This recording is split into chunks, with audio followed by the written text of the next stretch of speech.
Okay. We're here. We're here. Hello, friends. It's so good to see you. Let me put my...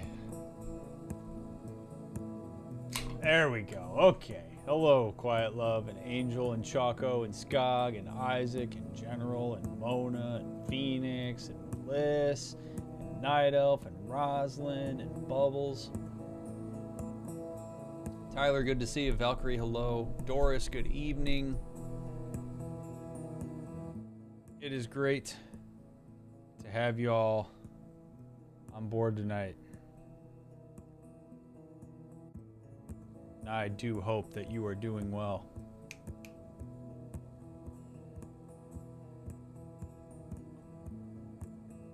Okay, there we go. Oh, I thought they were going to lose tonight, Super Chip. Honestly, after the Knights lost to Arizona yesterday, on the back-to-back playing the best team in the NHL, honestly, I'm not surprised they lost. It's a bummer. Came out strong. First period looked great. But brutal, man. They got some shit to figure out. Gilbert, hello. Good to see you. Avery, hello.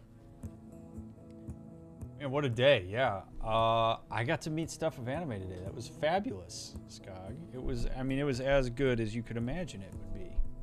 She's a wonderful human.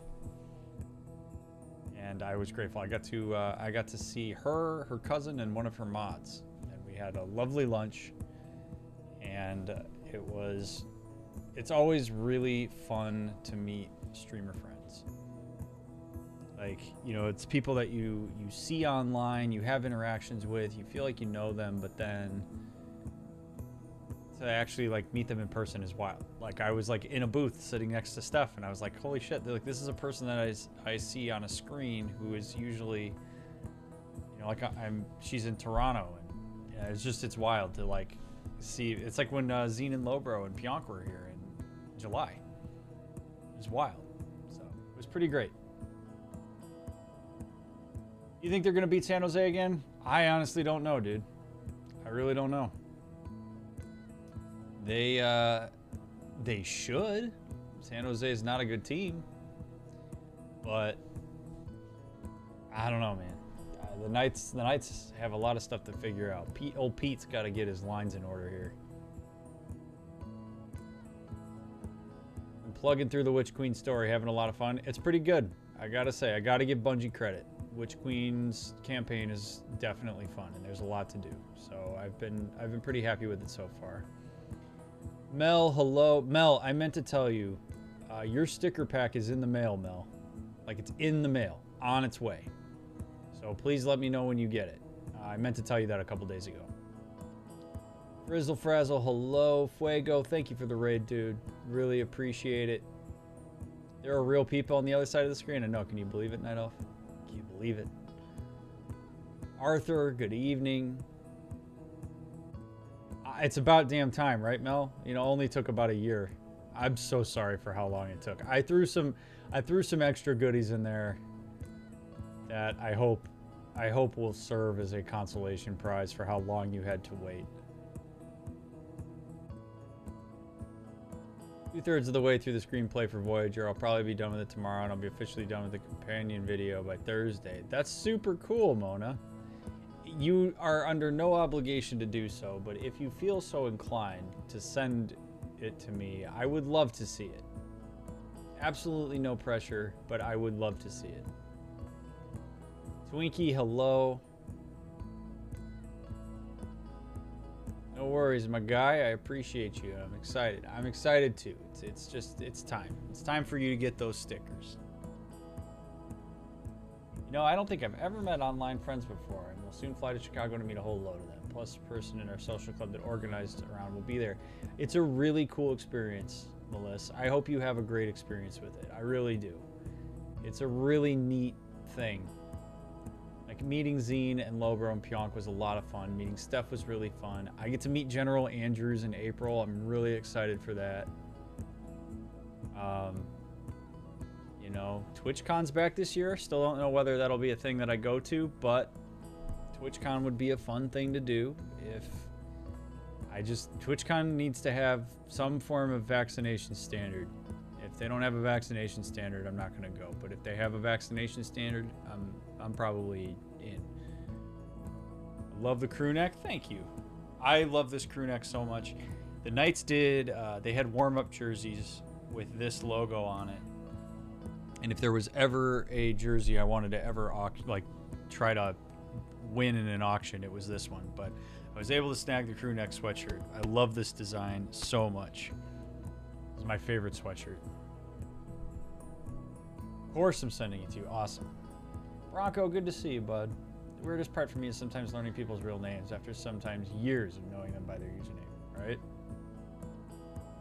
Are you going to PAX East in April? No. No. I have no interest in going to Boston, and just no. PAX is not a conference that appeals to me. I might go sometime in the future, but I got a lot of stuff going on in April. My parents are coming out to visit in April. Allie and I are going to a wedding in April. Like, April is a busy month for me. Just imagine the day when I may get to meet Dr. Mick. I don't know how much traveling I'll be doing anytime soon. Someday, Matt. Someday, I hope you and I get to meet. I really do. Who knows, man? Maybe someday I'll get up to Winnipeg and you and I can catch a hockey game together. Beers are on me, if that ever happens. Anonymous, so good to see you. Happy to have you all around tonight. Bad day at work. Realized my friends aren't as friendly as I thought. They seem to have forgotten I exist and reading too much news. Just bummed. I'm glad you're here, Anonymous. I hope being here helps a little bit. Still in the process of moving. I'm officially moving tomorrow. Oh, no rush, Mona. No rush. I mean, you send it to me whenever. Moving is a hell of a process, so I don't want to add to the stress of that. Watched the Death Stranding VOD today and loved the Fall of K-Girls S-word band. It was great. Oh my god. Oh, I forgot that happened during Death Stranding. That makes me happy.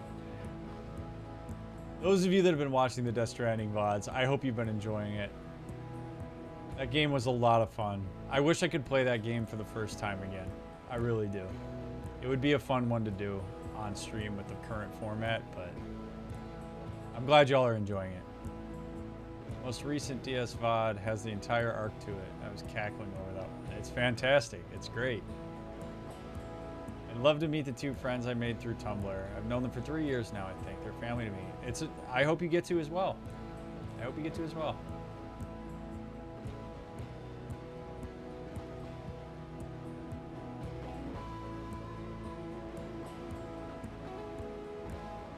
Brought back so many hilarious stream moments that I forgot happened during that run. It was a good time. That run was really a good time. Death Stranding was a big part of, I think, some of the growth of the channel. The channel had sort of stagnated before Death Stranding, and then when Death Stranding hit, there was some real growth that came along with it. It was pretty fun to look at and be a part of. Are you looking at TwitchCon? I am, Kiwi. The only thing that will prevent me, I mean, it's still a long ways out, but I really hope that TwitchCon has some kind of vaccine mandate. I'm going to be pretty skittish of it if it doesn't. But if there's a vaccine mandate, something along those lines, I would love to go. I've been wanting to go to TwitchCon ever since I started doing this in 2018. Husband and I have two friends we've gamed and talked with consistently for the past 2 years. We all want to have different meetup from where we're from to explore it. That's a really cool idea. Mia, good to see you, friend. Hello. Today, I had the opportunity to talk to another person also diagnosed as autistic as an adult, not a kid. It was validating to learn the shared experience of the evaluation and life after. It's always wonderful to meet people who have a similar experience. That kind of representation is so important. So I'm glad you got to have that opportunity, Fuego. They should really post a vaccine mandate up front if they're going to do it. I would agree. Like, I would really, like, it would have been smart for them to be like, hey, TwitchCon's happening, but get a vaccine. Can't come if you're not vaccinated. It would, I think, do well for kind of easing folks' anxiety around it. Because right now, and I was talking to Steph about this a little bit today, like, there's a very, like, polarized response to TwitchCon. There's people that are like, absolutely not, and then there's people who are like, yeah, I'd totally do it. Like, I'm all in. But there's not really any in between. At least people who are in between are not being vocal about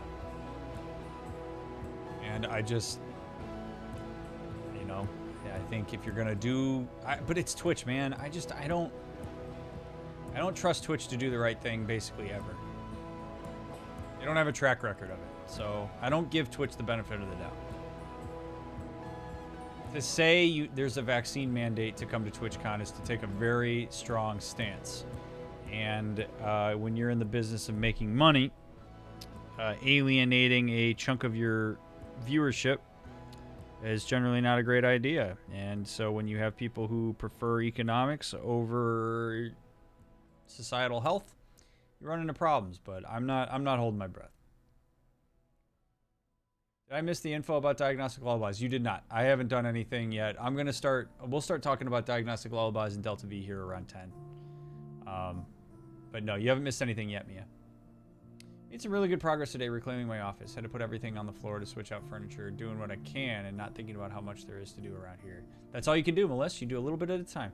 Just keep chunking it out, and eventually it gets done. I think they might be implementing one soon when it comes up. They have a mask one announced recently. See, mask mandates are not good enough as far as I'm concerned. Humans have shown their utter ridiculousness with how they've handled mask mandates. Absolutely insane, man.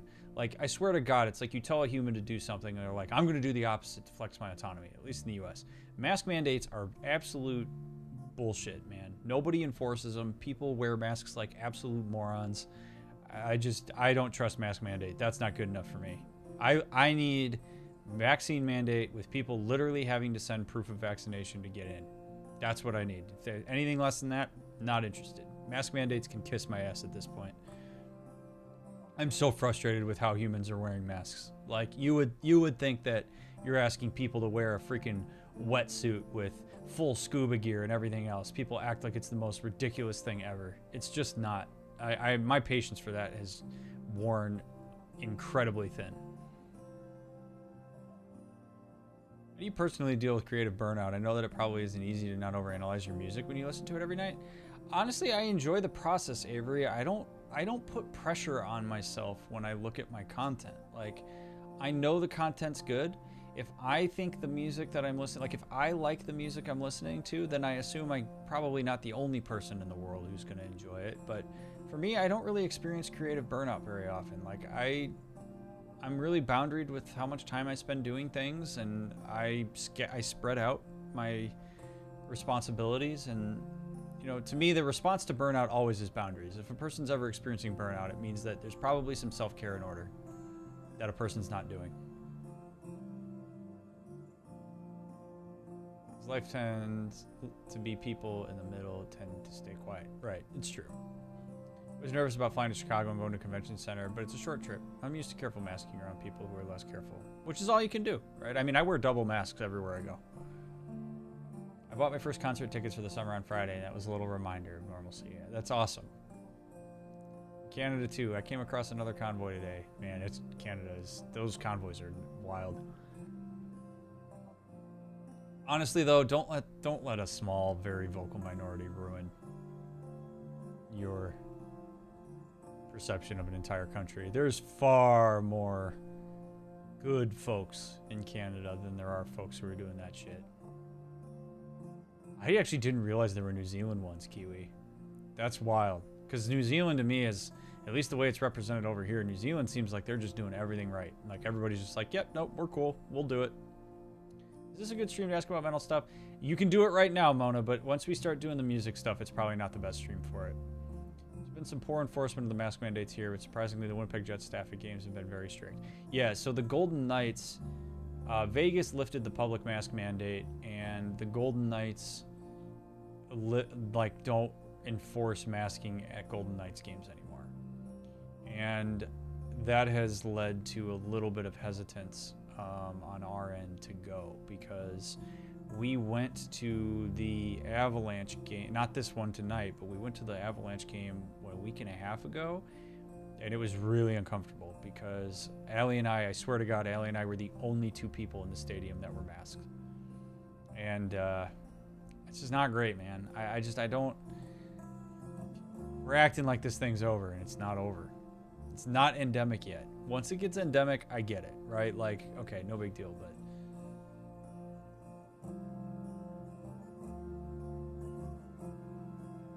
Yeah, Mia, same here, yeah. You're going to lift mandates here at some businesses will keep vaccine passports. Some of them because their customers are older and they want to protect them. As they should. As they should. Oh, it's not common for us to... You know what? It's true, right? Like, the United States, we have the fucking American flag on everything. So I always assume that other countries are the same, and I know they're not. Apparently, the vaccine mandates, mask mandates are being removed March 1st, 15th here, and the Jets are keeping them both. Good for them. Seriously, good for them. There's a group of people who've taken up Parliament lawn for the last 3 weeks. Yeah, I've heard about that. Isn't that crazy, man? Like, Ukraine's literally getting invaded by Russia, and people are bitching about putting cloth on their face. I just... If that doesn't put things into context, I really don't know what will. Like, we don't have to worry about air sirens and missiles and shit landing on us. And people here are just... You'd swear to God that putting a mask on was taking a ballistic missile to the face. I'm so over it. With all the shit that's going on, man. Like, try somewhere else. Is maladaptive daydreaming a diagnosis or a behavior? It's a behavior. Can someone with no mental illness do it, and what might cause it? Yeah, I mean, daydreaming is what it is. Honestly, I'm going to be honest with you, Mona. Maladaptive daydreaming is not a term that I've ever heard in my entire life. Like, I think I know what you mean when you're saying it, but, like, that's not, like, an official term in any way, shape, or form. Like, people daydream about stuff all the time. Sometimes it comes from intrusive thoughts. Sometimes it's something that a person produces. But really, like, daydreaming is just your mind wandering off. Sometimes by intention, sometimes not. And there's the thing that I always have to remind people is thoughts aren't behaviors. Thoughts, you could think whatever you want. I could think about... I mean, I could have a thought about drowning a puppy. But I'm not actually drowning a puppy, right? Like, it's not... Thoughts are just thoughts. And some people get really sucked into this vortex that if you're thinking about something, it must be as bad as if you had actually done it. That, like, because DrMick's thinking about drowning a puppy, he's drowning a puppy, and that's just not how it works. We think about stuff all the time. The human brain is naturally curious. It comes up with stuff sometimes that we're like, damn, where the hell did that come from? There's nothing really wrong with it. If you're having intrusive thoughts that are leading to compulsions that are to your detriment, then yeah, that's probably something worth talking to somebody about, but thoughts are just thoughts. It's all about how we respond to them. Went to an Avalanche game a few weeks ago. I'm only 5'10" and a healthy weight, and I'm like a giant in those seats. I forgot how packed in we get. It was uncomfortable being vaxxed and boosted. Yeah, Darren, it's no joke, man. It really is no joke. Like, you get skittish about it now if it's something you care about. Yeah, I can only imagine what I was like, Fuego. I haven't had a single head cold in the last 2 years. Right? Isn't it great? Like, I've been sick one time in the last 2.5 years. Blew my mind other than when I almost died in the summer. Blew my mind when me and my coworkers got so much crap from anti-maskers when I worked at Starbucks, especially at the beginning when masks were really all we had as defense. I'm so over anti-maskers, man. Oklahoma wasn't really following any mandate to begin with. I always get weird looks from people here wearing a mask in public. It's a shame. Good for you for continuing to do it, Taylor. They canceled their Pride event a few years back due to pressure. Did they really? That's a real bummer that they did that, Mia. I'm glad you have the hat, though.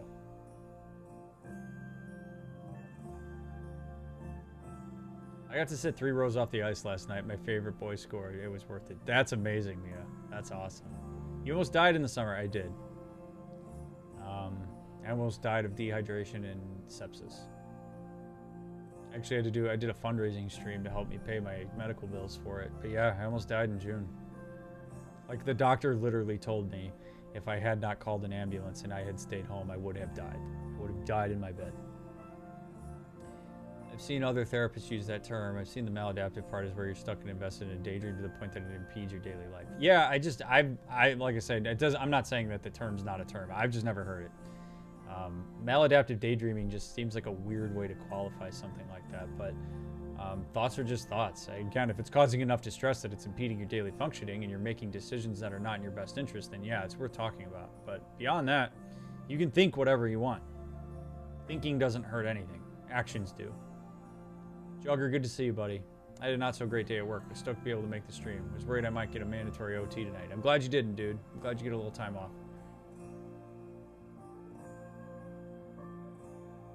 See, what's kind of messed up, I mean, I'm not going to belabor this thing about masks. I know people are tired of talking about this shit, but like, what's kind of crazy is like in Vegas, when you lift the mask mandate, now when you wear a mask, it's a real fucked up thing, because now when we wear masks, people think that we're unvaccinated. Because theoretically, the only people that are supposed to wear masks now are the people who are unvaccinated. But people who are unvaccinated are not going to wear a mask unless they're that considerate, and it's not been my experience to have too many people that are unvaccinated and super considerate. So you get people, like now when we're wearing masks, people think we're unvaccinated. And what's really funny is the same people who are desperate to not wear a mask are the same people who get skittish around people who they think are unvaccinated.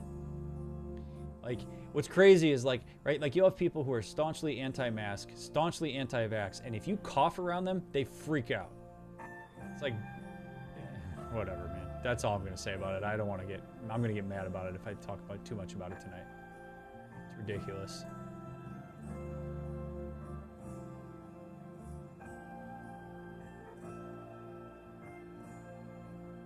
Or high risk, perhaps. Yeah, I mean, it's hard to know, man. But the looks we get, people look annoyed. When we were at the Knights game, we were wearing masks. People looked annoyed that we were wearing masks, which is just mind blowing to me. God forbid I be considerate of the people around me during a fucking pandemic.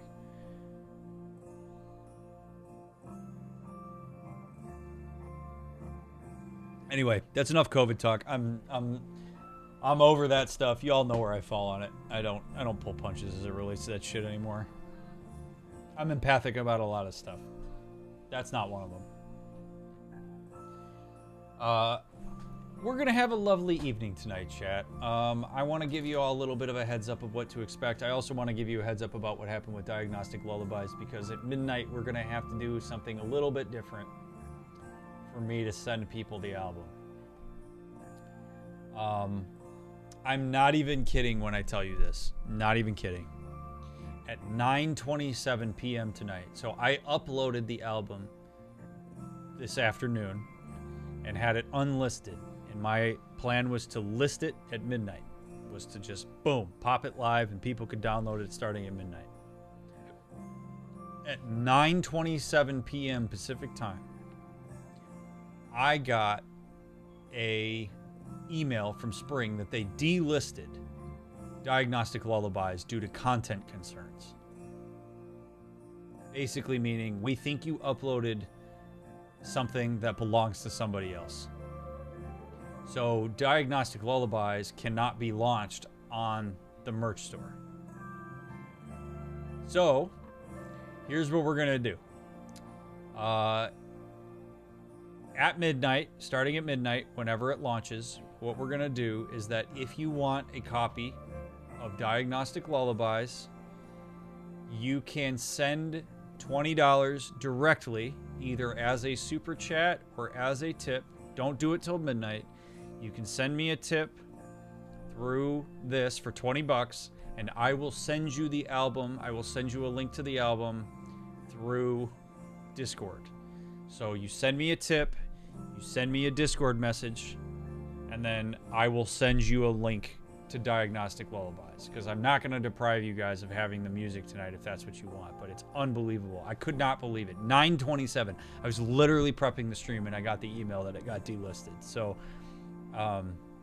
there is a way to appeal it. I already appealed it. I have no idea how long it's going to take. I'm guessing probably until at least Monday, because I'm assuming they're not going to look at it this weekend. So, but it's still going to be available. So So you can still get the album. It's still 20 bucks. You can dodge tax. You can just send me $20 directly, and I will send you the album tonight. So if you want the album, you can still get it. And honestly, Spring's gonna lose out on money because of it, because Spring takes a cut of the album every time people download it, and so Spring ain't getting their cut on this one until they decide to put it on the website. Cannot believe they would block it. So I own the copyright to it. I literally own the copyright. I have letters from the Library of Congress with copyright to my work. So anyway, that's all. It's just a stupid storefront thing. But I am going to actually I need to make sure that it's loaded really quickly. I am going to launch the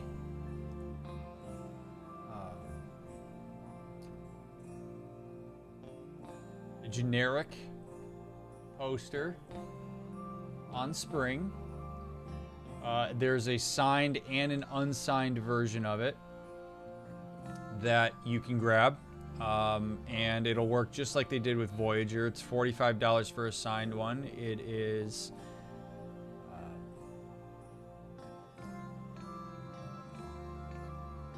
and $20 for the just straight generic one. So if you don't want to get a limited edition one, or you are, you don't care about the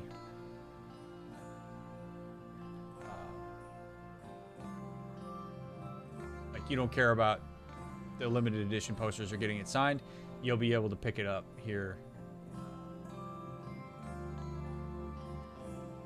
Just give me a second here. I want to make sure that I launch this correctly.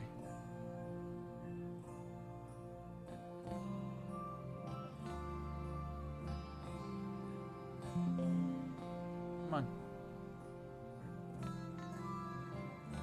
And then after I get this set up, we are going to do the poster drive, and I'll explain how that works for those of you that are interested and want to make sure that you pick one up.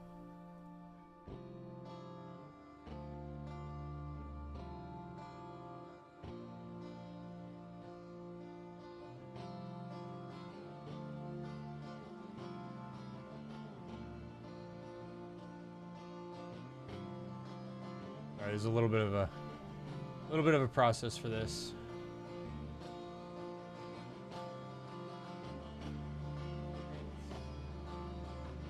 Public.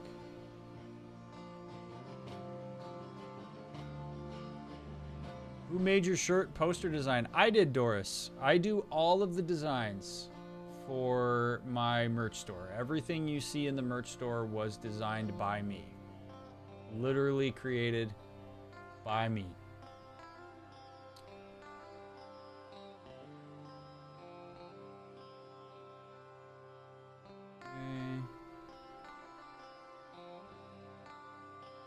Almost ready.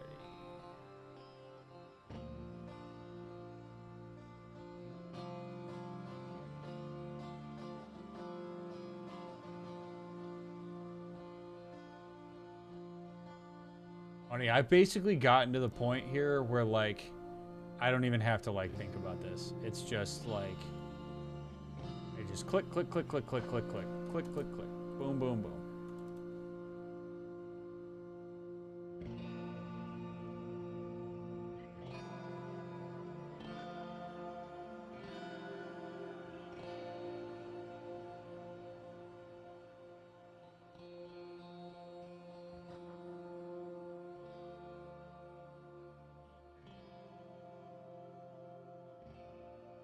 Okay. Boom. I will also show the limited edition. Okay, I think we're good. Let me pull up the store just to make sure. All right. Yeah. Okay. Cool. There it is. Okay. So I'm gonna show you all real quick how this works, and then we'll get started. Available on Apple Music. Yeah, so Apple Music and Spotify is going to be available next Sunday, March 4th. you can get the album early on the merch store. The shirt you're wearing right now, oh, this is not me. This was designed by the Vegas Golden Knights. This was not designed by me. So if you go to the merch store and you go to homeware and wall art, the signed and unsigned versions of the Delta V poster are available. It's $45 for a signed poster. If you decide to get the signed poster, please make sure that you read this description, because you have to ship the poster to me so that I can sign it. Don't ship it to yourself, or else you're going to have to pay to ship it to me, and then it's just a pain in the ass. So make sure you ship it to me if you do this. Okay? If you are international, you will need to pay for the additional charge for me to send it internationally, which I will let you know via Discord. If you do purchase this signed poster, please DM me and let me know that you bought it, especially if you're international. But you can now pick this up on the merch store. Unfortunately, Diagnostic Lullabies not available at the moment. Okay. So, here's how we're going to do this. First, I'll show you all what this looks like. By the way, I appreciate y'all being here. Thank you for taking the time out of your evening to stop by. We're gonna listen to the album while we do the poster drive like we did last time, and then at midnight we'll talk about Diagnostic Lullabies.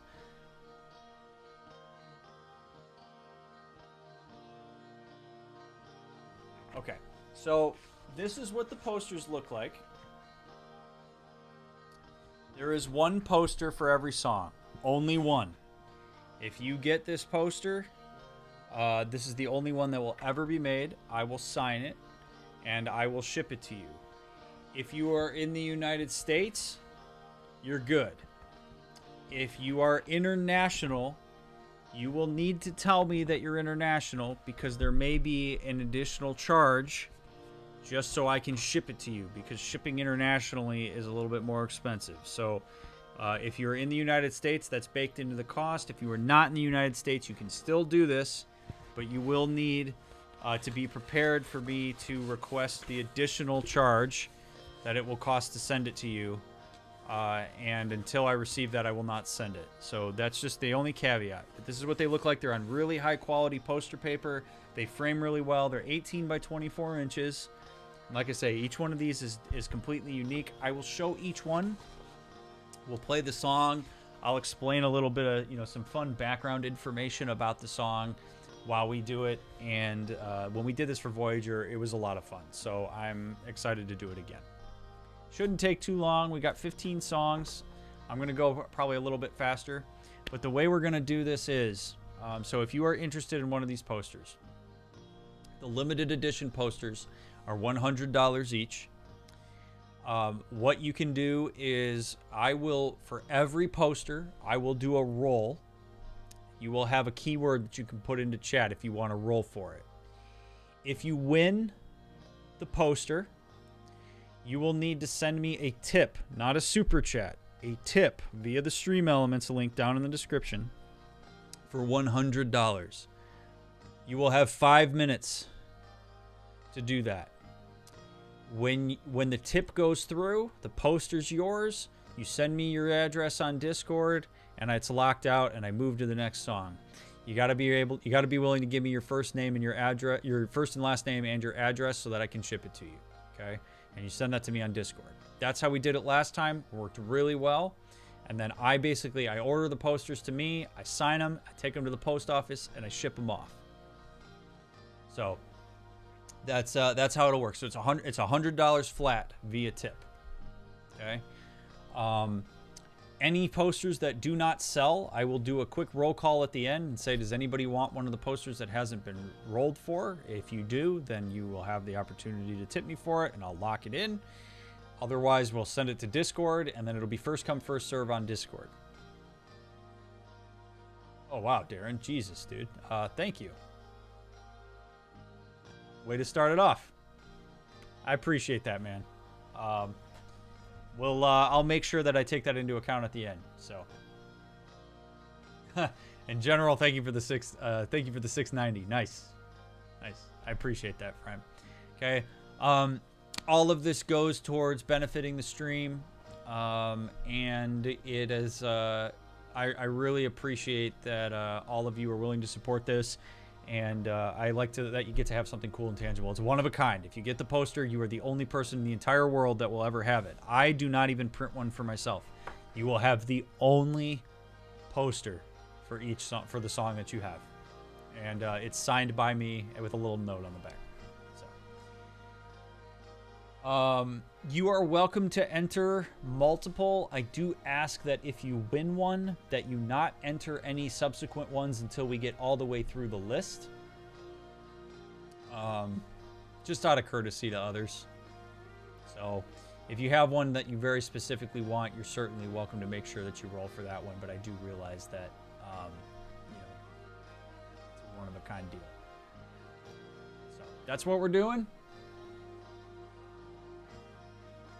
And we're gonna get it started here.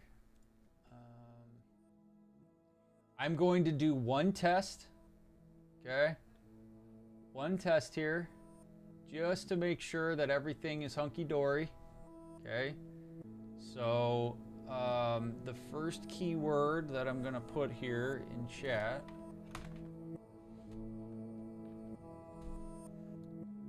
is... No problem, Ellie. I appreciate you stopping by. Let's go. All right, this is just a test. Okay, just a test. Exclamation point test. Get you in here. If you happen to win this and you don't own a copy of Delta V, the album, I will send you a copy of the album of Delta V. So. Because, you know, the test is always a bummer when you win the test, you know? When you're like, oh, shit, is my luck run out? The answer to that is no, but I do like when people win the test. So if you win the test and you have not owned, and you don't own a copy of Delta V, I will send it to you. Or Voyager. Like, I'll send you a copy of Delta V or Voyager if you don't own it. Okay, cool. These are coming in. Very nice.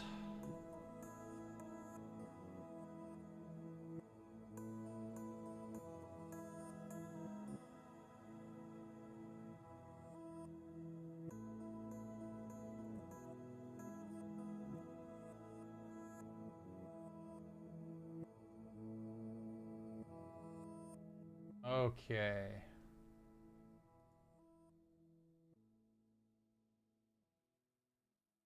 All right, so let's go. Let's roll.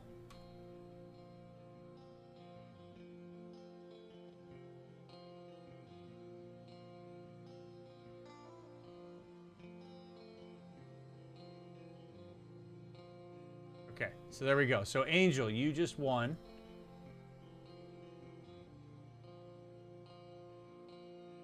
So if you don't own either Voyager or Delta V, let me know, and I will send you a copy. Otherwise, that's it. Okay, cool. So I'm going to test a reroll here.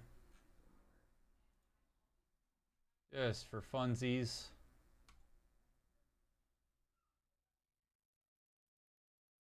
Can't believe it's been 3 months already. All right, Mona, have a good one. Thank you for the 3 months. Thank you very much. I really appreciate it.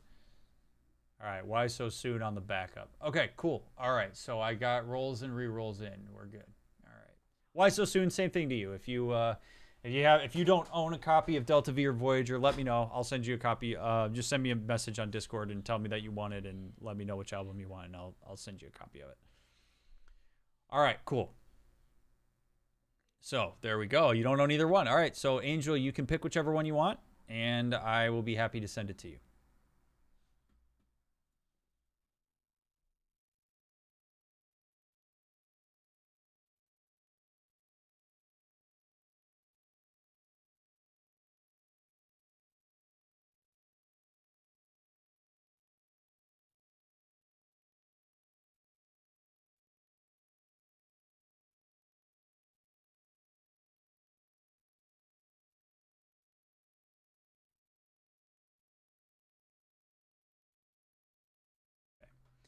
All right.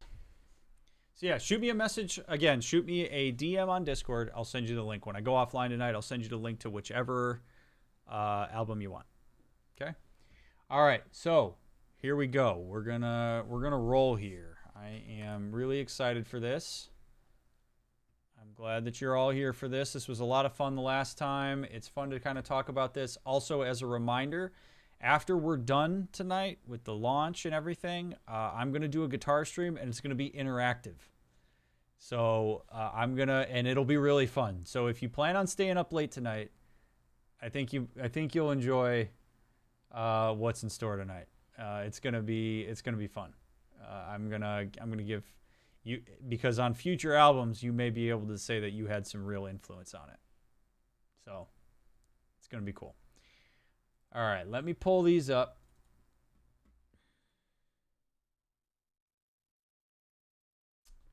All right, so first up is the shortest song I have ever released. Oh, more than Capos, Skog. More than Capos. All right, so Affirmative is the very first song on the album. Affirmative is actually a little bit of a background. Well, I'll tell you the background on this. If you are interested in Affirmative, what you'll need to put in is exclamation point Affirmative. Okay, and a little bit of background on this song is this is actually pulled from the end of Heliopause. I ran a reverse on the little riff that I had created, and I really liked the way that it sounded, and then I ran it back forward, and I started kind of playing something over the top of it, and I really liked it. And I liked it enough that every time I heard it, I was like, man, this would make for a really nice intro to the album. So the spectrogram for this one is really interesting. There's a lot of like really cool layering in it. It's the shortest song that I've ever written. That includes Diagnostic Lullabies. So like it's a minute and 59 seconds. And to me, it's a really cool way to start the album. I love the whole vibe of it. I have the timer set here. So also Anonymous, thank you so much. Paying an kindness forward for someone who wants one but can't afford it. That is really cool of you to do. Thank you very much, Anonymous. So the way that these posters are designed is the spectrogram is the space background with the planet. So this whole dark section looks different for every song. And then the waveform is up top. And again, I will sign it probably right here, unless you have a specific spot that you want me to sign it. So, all right, so I'm gonna have the timer. I'm gonna set the timer for another minute here. And if nobody else enters, I will roll. Now we have 2 sponsored posters that have been entered in here, which I'm really grateful for. You guys are awesome.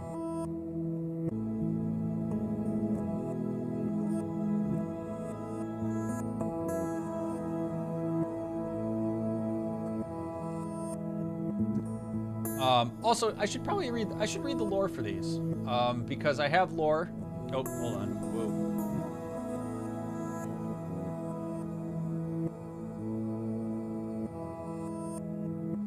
I have lore, and I reckon it would be kind of neat to read these while we do these. Really? Is it really gonna make me? Is it really gonna do this?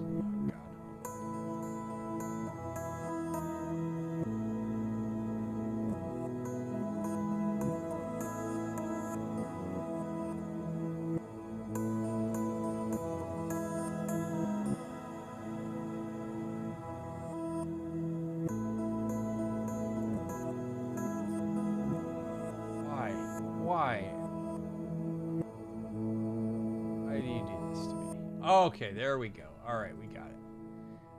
Okay. Sponsored posters are basically going to work where at the end, if there are any unclaimed songs, they will get put into the pool. So, sponsored posters go towards unclaimed posters. Okay, so let's go back to this. All right, affirmative. A demoralized crew is inspired by an unexpected leader. Voyager 77, an empathic "we're going home" is met with a hesitant affirmation from the crew. They're really going to try it. All right, and the winner of affirmative is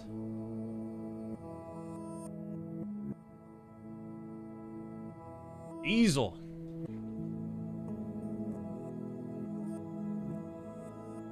Diesel, shoot me a tip,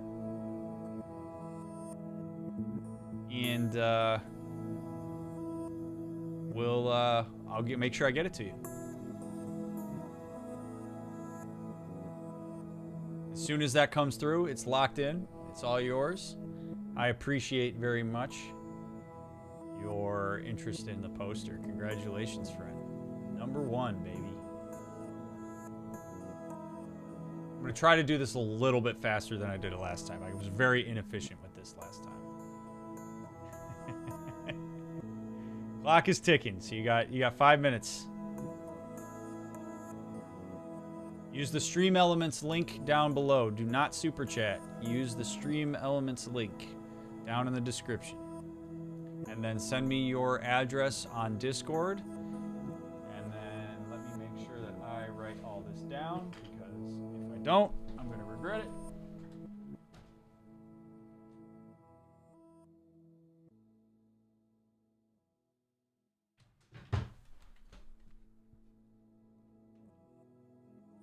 Yeah, 19 songs for that one. Yeah, it was a long night. It was a very long night.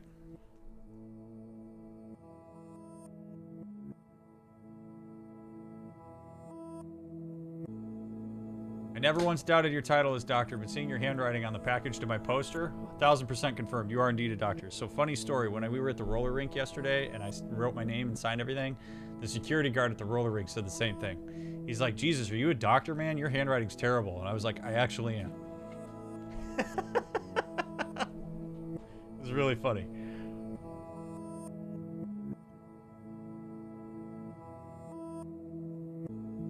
Yeah, my handwriting's terrible. You should have seen the look on the post office guy's face when I had all those tubes, man. It was crazy. Absolutely crazy.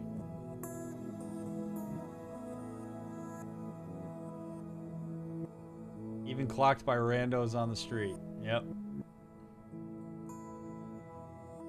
Yep. It was weird seeing a package from Dr. Mick to my address, I bet. I bet it was.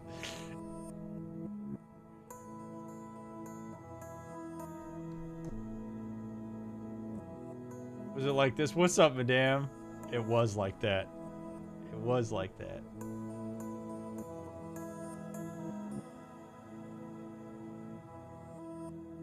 Diesel, you got 2 minutes, bud, before I throw it back in the pool.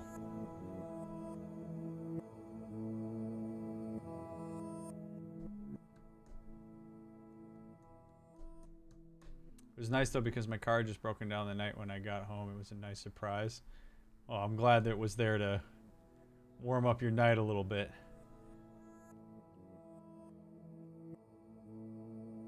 I wish I'd have paid $200 to have you sign it, Dr. McDickle.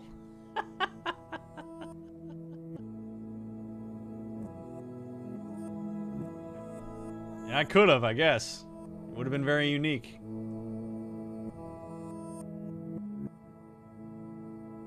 Would have been one of a kind.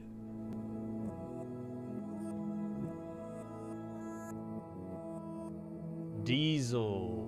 1 minute, Diesel. What could be for Ico if he gets one right? Came in late. What's going on? What's up, Mighty Grandpa? Mighty Grandpa, we are doing the Delta V poster drive. And then we're launching Diagnostic Lullabies tonight. So these posters that are on here are They are $100 each. You can roll for them. And then basically if you roll for it and you win, you send a tip for $100.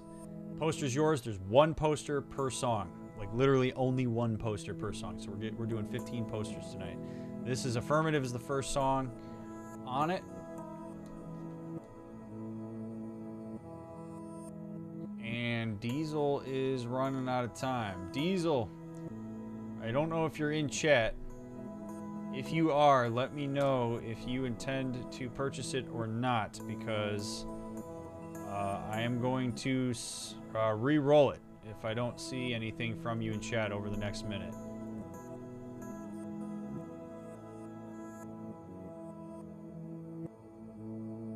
Always super self-conscious about my handwriting, like when I'm at the post office, but now I can tell myself, well, at least I'm not a doctor.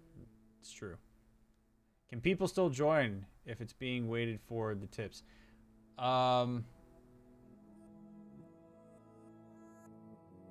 You can, well, no, if a person wins, it's locked in for them. You can re-enter if you want. Like I'm gonna re-roll for this.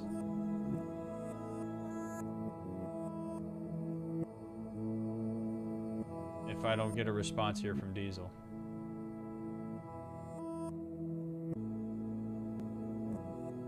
Yeah. All right.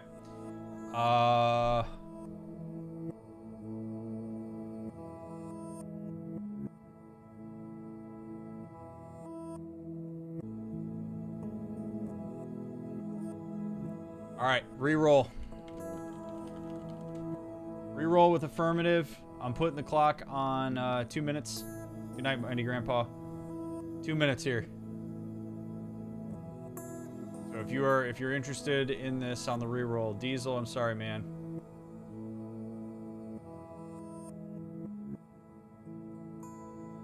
My AP literature teacher told me in front of the class that 30 years of teaching, I had the worst handwriting he's seen. Took it as a compliment that I was #1. That's right. That's how you do it, Jugger. You're #1.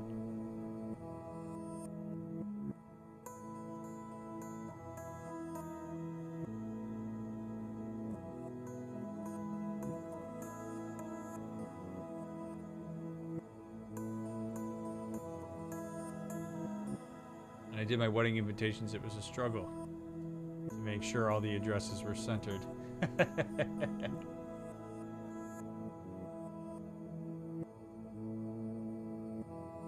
This is exciting. What's up, Missy? Good to see you, friend. All right.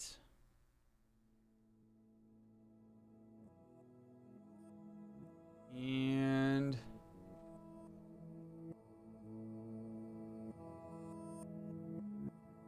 all right, General. Congratulations, friend. You're on the clock. My graduation is finally happening. I get to walk across the stage soon. Awesome. General, thank you. Hit me up. If you want to subtract the 690 from the 100, you are more than welcome to do that. I will accept 9310. I'm a software engineer who's worked remote for the last 3 years. Outside of my signature, I have no idea what my handwriting looks like. You know what it looks like when you type it out. Also, I'm sure people are probably getting sick of this song, so I'm gonna start up the next song. This thing's just been rolling over and over and over again.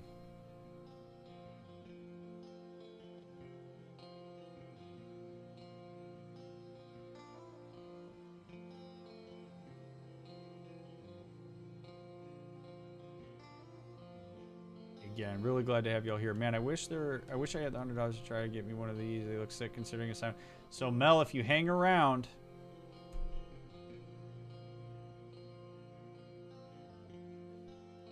General, you're ridiculous. Thank you very much. I really appreciate it. I really do. Thank you. All right. General has claimed it. We're good. And time. All right. You've been marked. Minute 19 seconds, General. Minute 19 seconds. We'll see if anybody beats you. All right. Let me load up the next one. Next one is...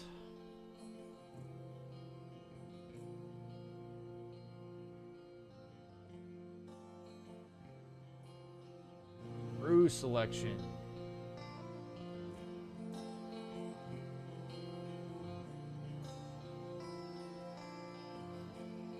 So Mel, if you stick around, so if you stick around, there have been 2 posters that have been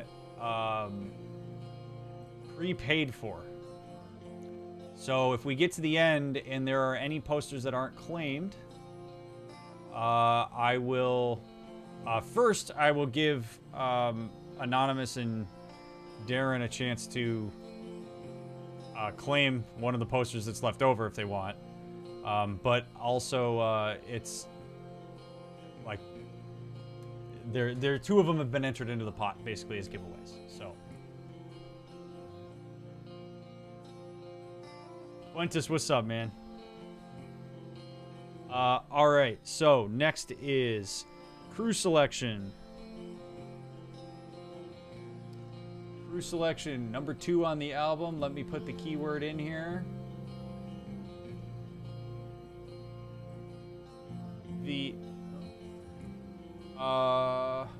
The phrase is crew, exclamation point crew.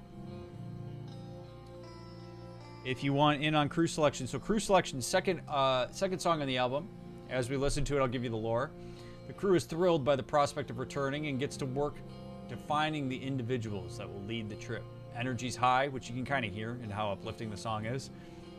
And the decisions are made quickly yet thoughtfully. Everyone has a role. They create a complex plan and are ready to execute upon receiving the order. A few members of the crew realize as the launch date gets closer that not everybody will be able to make the trip. They hope there will be enough people who stay voluntarily. So this song is, all right, no worries, Anonymous. Thank you very much. I really appreciate it. So this song is really like uplifting. There's a lot of like hope to it. It's very busy. There's a lot happening, and I sort of imagined when I was writing it that there would be this. There's like a bunch of hustle and bustle. Like people are inspired. They're running around. They're taking stuff on, and you can like really hear just the hustle and bustle of it. But there is just a little bit of kind of like a downtrodden line when you get farther into the song, where you can hear a little bit of this like, oh shit, we're realizing that not everybody gets to go home. The cool thing about this spectrogram is that you can see there's like this really dark spot on it, which I think is pretty neat. It's also pretty like, I like the ones that are like really unique, and you can see the layering on this one, and then you can see the drop off here at the end. So if this is a song, if you'd like to claim the poster for this one, again, exclamation point crew gets you in for this one, to be able to have it on your wall.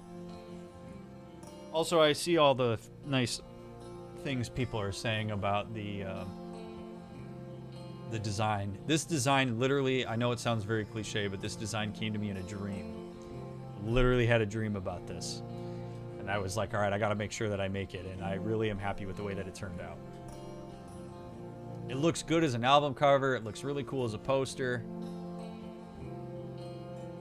I'm a big fan. All right, I'm going to do a last call here. Last call if crew selection is a song that you would like. You're on the clock. And then I'm going to roll it.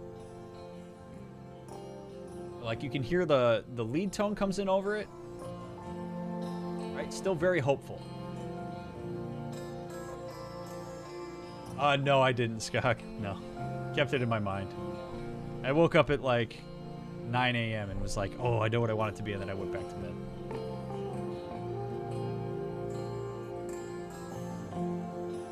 All right, Jugger. Congratulations, buddy. You're on the clock.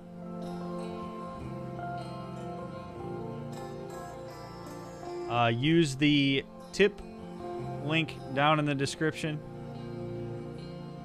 And once it comes through, it's all yours, dude. And you're also on the clock because General set up a contest to see who could be the fastest to send it after they win. And if that... Oh, shit. He just smashed your record. Just smashed your record. 25 seconds, General. Thank you, Jugger. I appreciate you, buddy. I'm glad you got your favorite song. That makes me happy.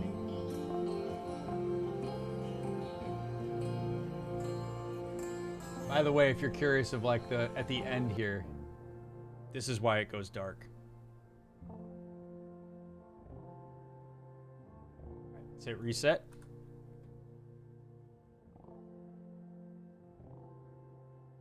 Right. And song number 3 is a very subdued song. Walk to the Cockpit.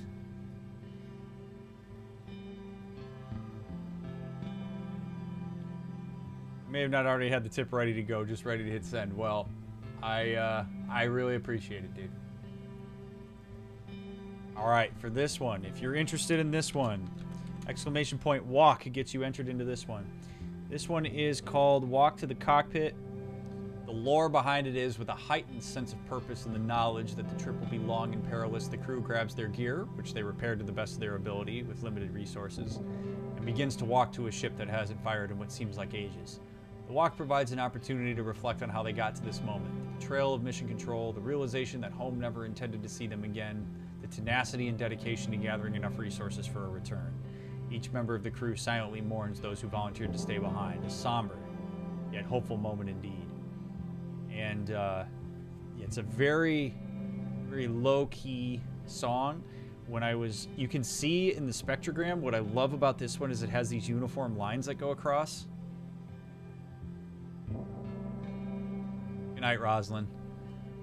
Which I really love. It's one of the more uniform-looking spectrograms. But when I was writing this song, I had this feel of just kind of the crew is just like slowly walking to the cockpit, and like as they're walking, they're realizing simultaneously that they're really lucky to be able to go home, and they're also disappointed that not everybody can go with them. And there's a little bit of fear there. Like there's some trepidation about this because they have very limited resources. They weren't supposed to leave, so they don't even know if this is going to work out. And you hear that, just that really light overtone. And I think of it as like the introspection of it. And what I like is too, like the cadence of this is very consistent. Just keeps doing it, and it's like it just feels like it has just a nice steady walk to it. And when we play the next song, I actually have a cool story about how these two tie together. This is one that y'all can thank Skog for. All right, we got a minute left. Last call. If nobody, oh, we got an entry. Okay, Shelbs is in on this one. And then the bass comes in really late in this song. I really love the drop because it's super subtle, but it adds like this really well-rounded moment. I think of it as like the moment when they kind of like turn and they see the ship. Like they're walking from like mission control, so to speak, like a makeshift mission control. They turn the corner and boom, there's the ship. This is what we're going to take. This is what's going to get us home. Kind of takes off from there.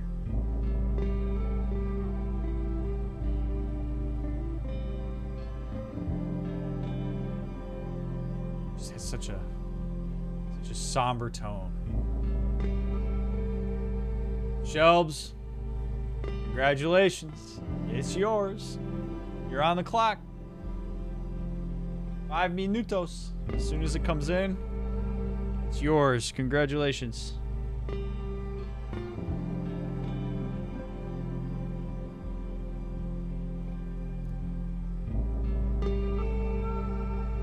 Rocking it in August last year. Nice. Again, if anybody's curious what these posters look like,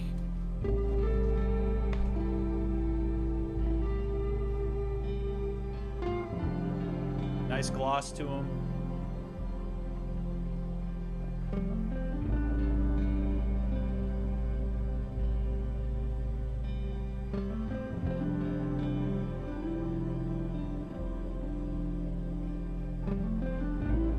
found out my migraine medicine almost 1K for 10 oral tablets. Oh my god.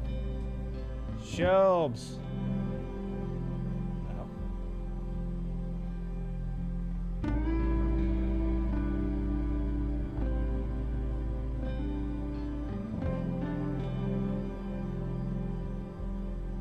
It's so weird.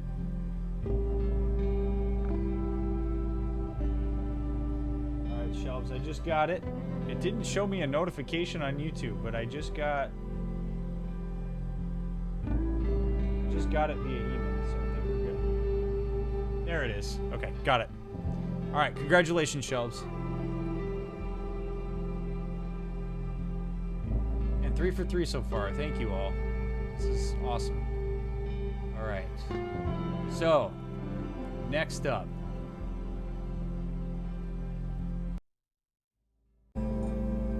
So I actually want y'all to listen to the transition here that happens going into the next song, because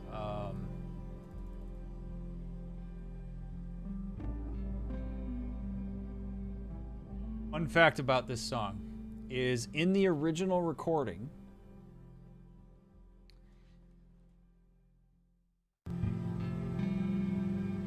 Walk to the Cockpit and Countdown to Launch are actually from the same song.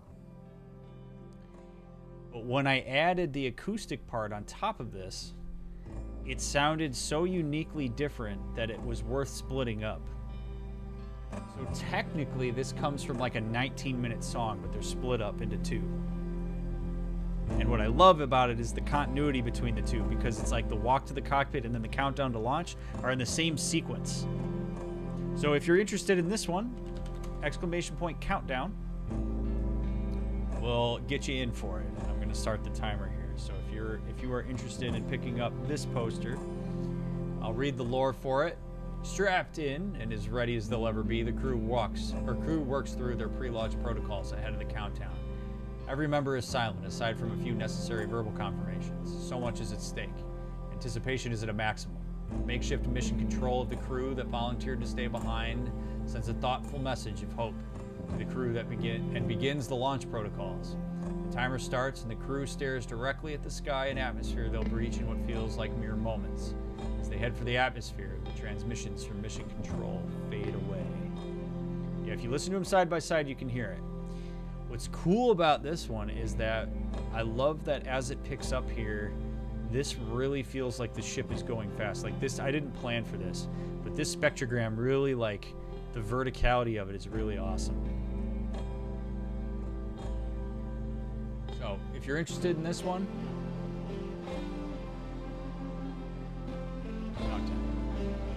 it has a very, like, ding, ding, ding, ding. And to me, it sounds like a countdown.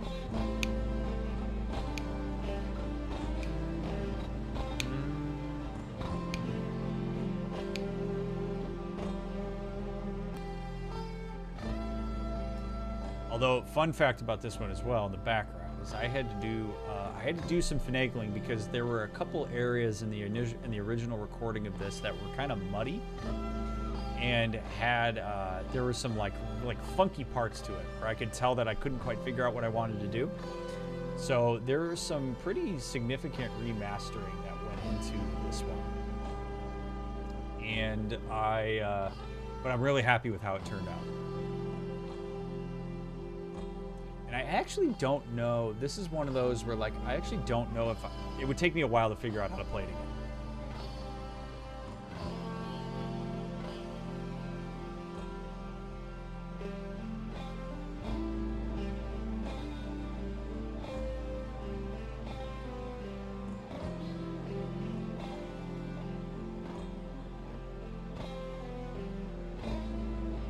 All right, last call. I don't have any entries for this one, so this one's going to go to the pool. So this one will go to one of the end giveaways if it goes unclaimed.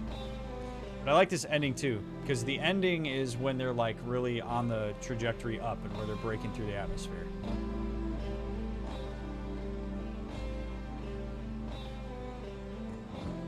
Again, it's got like a real legato to it. Dun, dun, dun, dun, dun. All right, so this one's unclaimed, which is okay. All right, next up, the title track.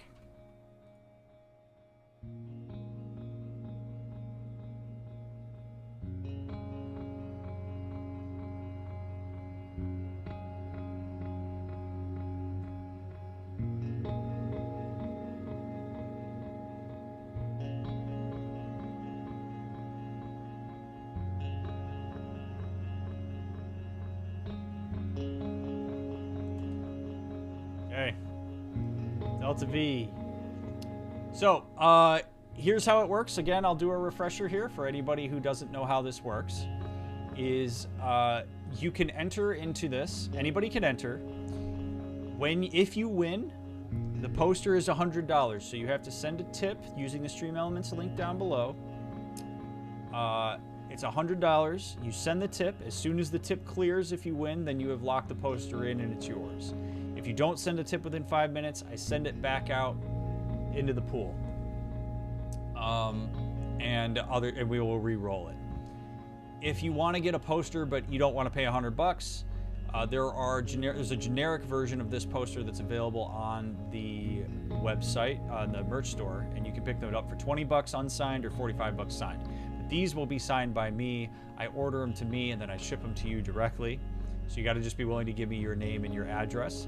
But that's how you can get entered into this. There's only one poster per song. So if this is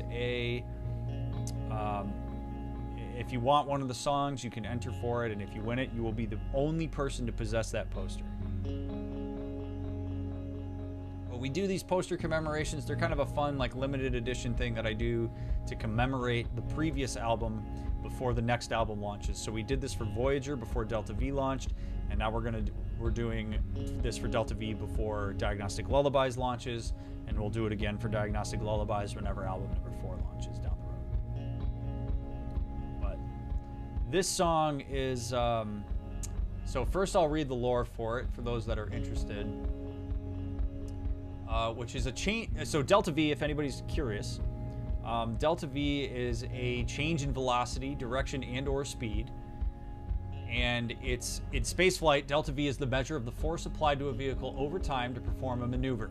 In the case of this crew, it's to breach the planet's atmosphere and align with the correct trajectory to get home. The crew has one shot at their Delta V, given their limited resources. The ship picks up speed and tension builds as the crew hopes their math checks out. The crew sees the surface of the planet fade from view and an incredible mix of colors fill the transparent parts of the dirty module windows. G-forces press against their bodies and the entire universe seems to slow down as they gain speed. Then, all at once, it catches up. The ship slows and the ship is pressed into the proper trajectory. The crew holds their breath for ages before attending to the realization that they are indeed on their way home. This one has a really cool spectrogram in my opinion. I also really love the waveform of this one. This is a song, because I like to give the background on this. This is a song that while I was playing it, I knew it was going to be a bop. I knew it was going to be a bop. Especially with the way that the delay worked. Because this is a really simple chord progression. And like when this lead part comes in, man.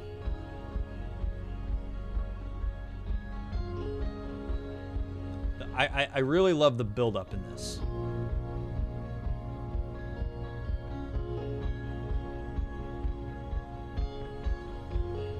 Also, fun fact, this is the most listened to song on the album, per my Spotify stats.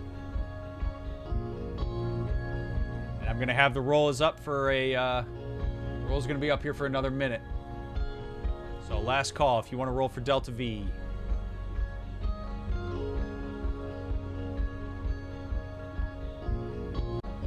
Really starts building up. We get guitar pick percussion.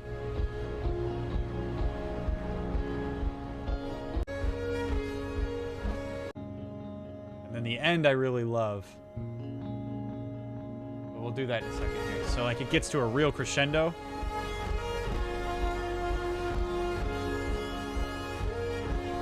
Well, congratulations, Mia. Boom. You got it.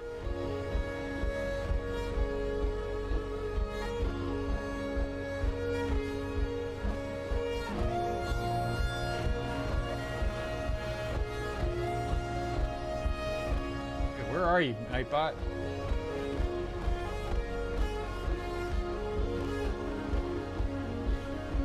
I wonder if it did it because Mia was the only one that entered. Congratulations, Mia.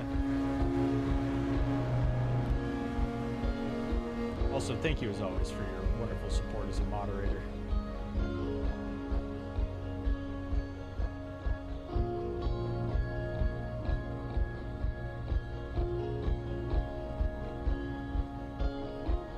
Nightbot was like, you already know who won this one, right?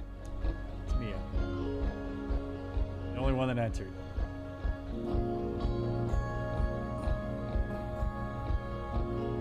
A little acoustic comes in at the end.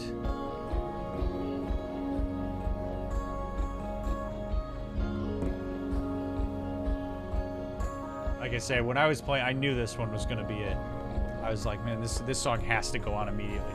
This may even be a song that I literally, the night of, after I went off stream, I clipped it and grabbed it and remastered it, because that was how excited I was about it. Just turned out really well. All right, Mia, thank you very much. Didn't even... All right, thank you, Mia. I appreciate it. All right, let's go to song 6. We're moving right along, chat. I like it. I'm getting better at this. Number 6. Another one that you all can thank Skog for. This is a song that we call Cosmic Parade. It's a...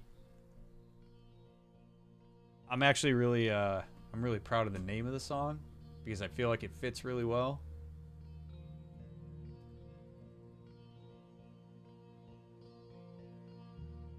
How many songs are on the album? There are 15 songs on the album. So we're a third of the way through. All right. Exclamation point Parade will get you in on this one. This one has a really neat cadence to it. Stars, planets, lights, debris. As the ship speeds along, a cosmic parade fills the windows. The crew stares in awe at the grand scale of it all. The crew is instilled with a sense of hope. They experience the dissonance of cosmic insignificance versus an inner sense of purpose. An excited conversation opens up between the crew. Everyone contributes in a beautiful yet chaotic dance of interaction and intimacy. It's a celebration of life and the meaning they choose to make of it, as well as how they share it with others that matter to them. I did. I saw that, Mia. I did. If you want me to read it out loud, I will. I thought maybe you were being humble, but I can get on with that.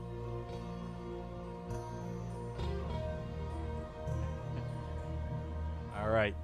Clock's on for Cosmic Parade. Ooh, we got Skog in the fray here.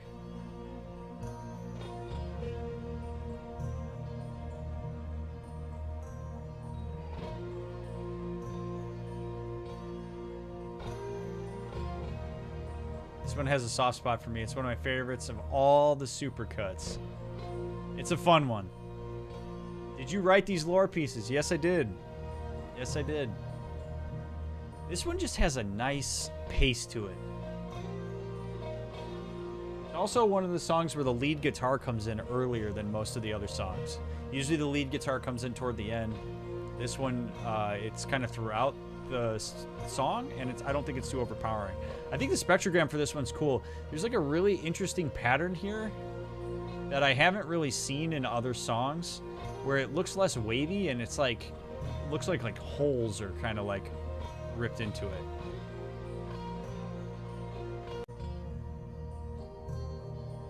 But you can actually feel the movements of this song and see them in the spectrogram.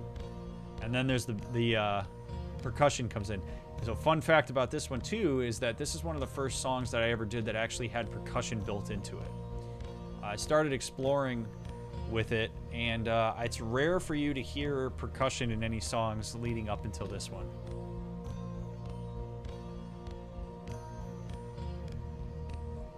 Just wanted to make sure you remember. There's a dark spot in the sun also, yep.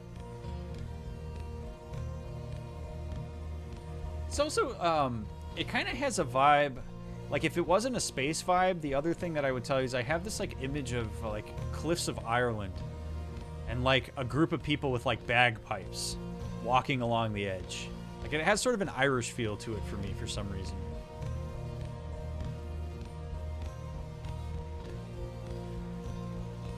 All right, well, Skog, congratulations, friend.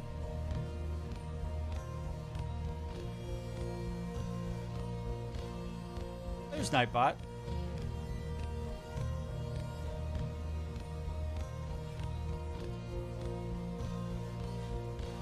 And thank you for clipping this, because this would have been lost forever if you hadn't had this. Why does Nightbot hate me? I don't know. Maybe it's because you're a mod? Although when you won the Voyager 77 poster, it said your name, so I don't know. It's weird.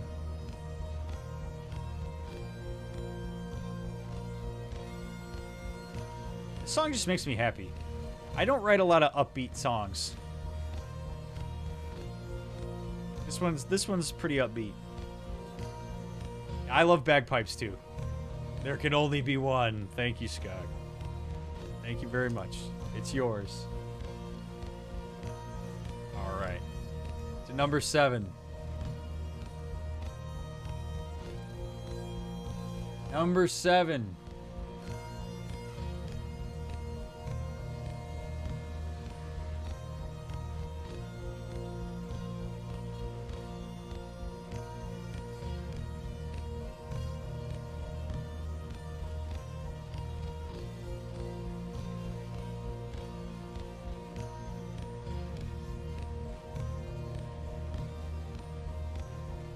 Just grabbed one of the signed posters on the merch site. Nice.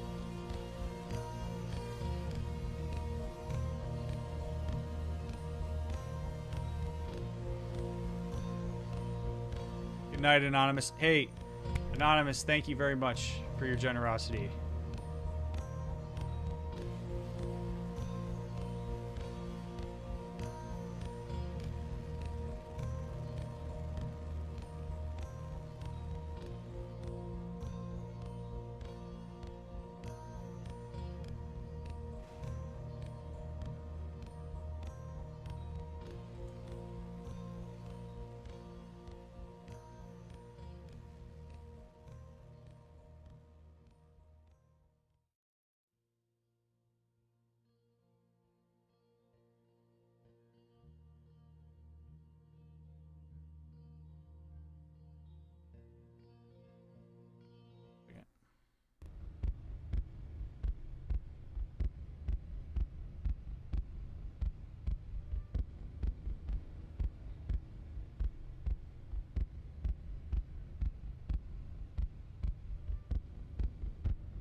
I just got one of the shirts with the Delta V logo as well. Nice.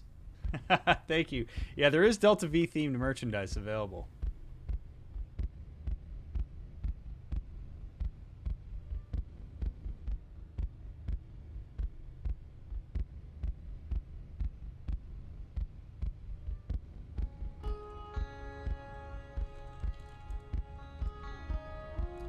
Alrighty. Number 7.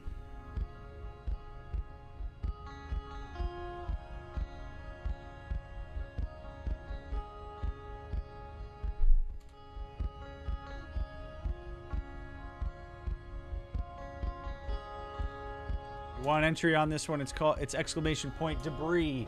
I was here the night you made this one. It's by far my favorite. I was having a bad day and this was just so uplifting. I sobbed as you played it. Super interested to hear the lore. All right, so here's the lore. Debris field. The beauty of space travel is not without its adversities. Voyager 77 looks out the cockpit window and sees a massive fuzzy wall in the distance. Strap in, he yells to the crew as a massive debris field looms toward them. Thankfully, the reinforced hull of the ship has seen worse, but it doesn't stop the crew from feeling a sense of anxiety. The anxiety is buffered by confidence in the pilot's ability to steer through the debris field and get them to the other side safely. They cross into the field and debris flies past the ship at an incredible speed. Their crew can hear small pieces bounce off the hull like the hail on the roof of a house. The crew reassures each other and allow themselves to appreciate not just the danger of the debris field, but the beauty of it. So if you want in on this one, exclamation point, debris. Yes, this is famously Aika's favorite song. I think. So this one is one of the very few songs, actually maybe the only song I can think of, that is starts with percussion. It doesn't actually start with a chord progression or a riff. It starts with percussion. And then I came in on top of that. I don't do that very often because sometimes that can get sloppy. But for this song, that's what we did. I think the spectrogram for this one is beautiful. It's got some really cool, like, unique lines in it. Particularly this chunk right here, I think is really neat. And I also love the dark to start it off. You can see where the acoustic comes in. Favorite part about this song is the clean little ta-da ending on it. Just kind of makes me smile. It's a cool one. Now, unfortunately, though, this is one that I don't know if I could ever replay it and make it sound exactly the same. Like, this one is truly unique.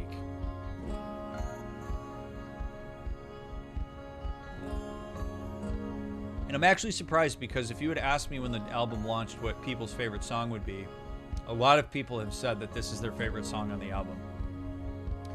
And I did not...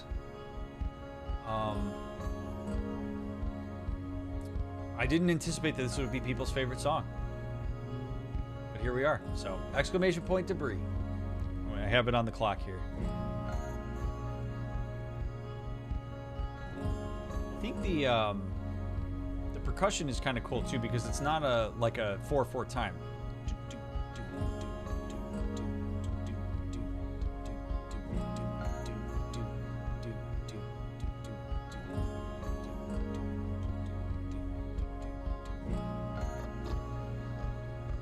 Right, and then it comes in. Jammin', make sure that you, again, as a reminder, if you enter into these, exclamation point debris. Mel, if you want in on it, exclamation point debris. That'll get you loaded in. Again, $100. You send it as a tip within 5 minutes, and it's yours. Mel, if you want in on it, make sure you, I can manually enter it if you want, or make sure you put exclamation point debris. The way the music just bounces in circles is so entrancing. I think I was here for this. It definitely feels like what I was vibing to. Yeah, this one was fun.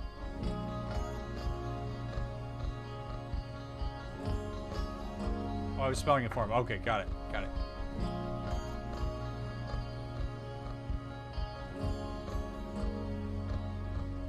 I got it. Okay, my bad. I thought she was maybe trying to enter. All right, last call.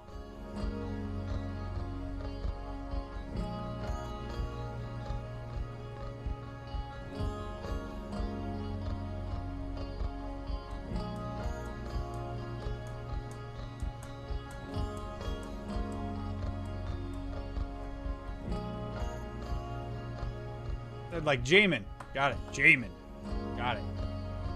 Well, Jamin. Congratulations. Because you have won it.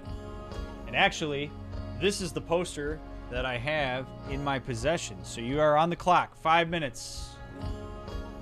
5 minutes. $100 tip using the Stream Elements link down in the description. You are on the clock.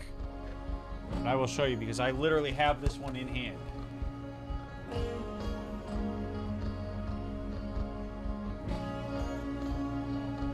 even have to look at just the digital one. You can actually see the real poster right here. Again, as a reminder, international, if there's an extra international shipping charge, I will ask for that. But domestic is baked in. I keep trying to remind myself of that every once in a while. Remind chat of that.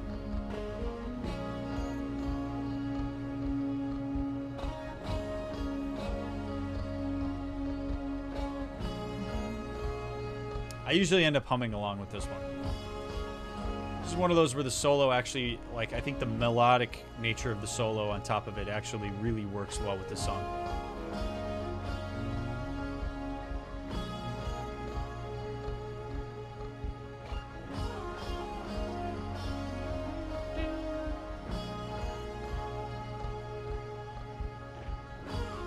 It's got a lot of movements in it too. Like there's a lot of like moments. I can afford a poster myself, but might try for one of the sponsored ones if there are any left. Even so, happy to be chilling out here tonight. Always a bright spot of my day to be here. Isaac, it's great to have you. We have one already. There is one poster that is absolutely going into the giveaway pile, so...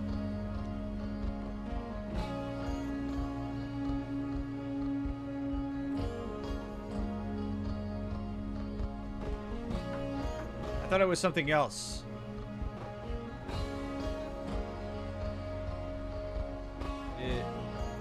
All the info for the poster.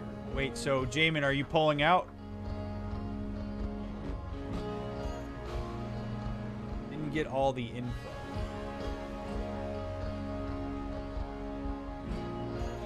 So yeah, if you do not want the poster, tell me. Pulling out? Okay. Alright, no problem. Alright, does anybody want in on the reroll? If you want in on the reroll, tell me now. Got it, okay.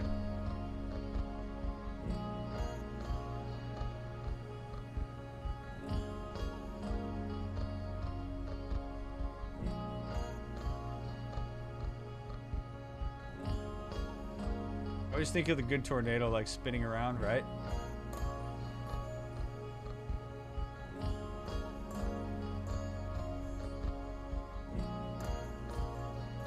All right. I'm gonna leave it empty.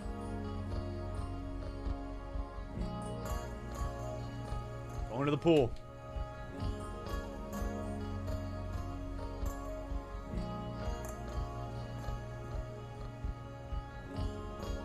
Alrighty, next up.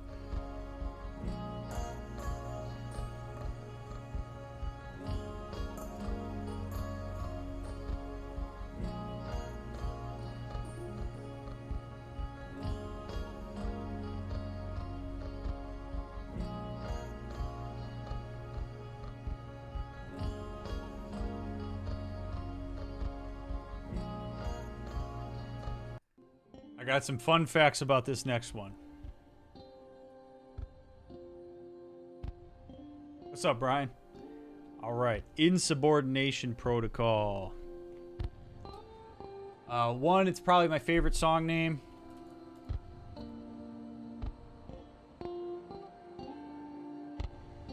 Okay. Exclamation point IP if you want in on it. So, the lore for insubordination protocol is as follows.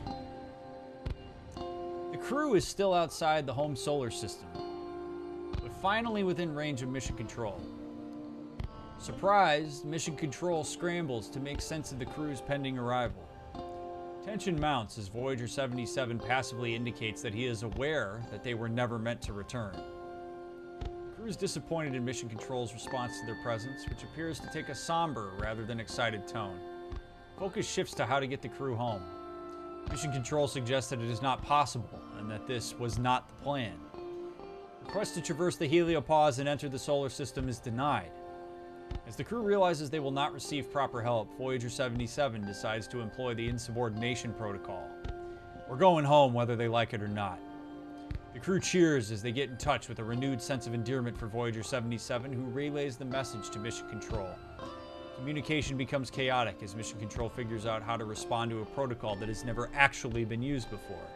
Steadfast in his decision, Voyager 77 unloads on Mission Control before killing the comms. We'll figure it out ourselves. Get ready. Okay, so fun fact about this song is I wrote the riff for this song that you hear my freshman year of college. It goes back a very long way. It is a riff that I always wanted to figure out how to make into a song. I never knew how to do it. I could never put something together. And so one night on stream, I was like, you know what? I'm going to give that old riff a try, and I'm going to see what I can come up with. And this was the song that came out. And I don't know that it could have been any better. My favorite part of the entire album is when the acoustic guitar comes in over this riff. I think that, like I've said before with Voyager, I think there are cool moments in albums. And for me, like, yeah, this top line, so the do-do-do-do, do-do-do-do-do.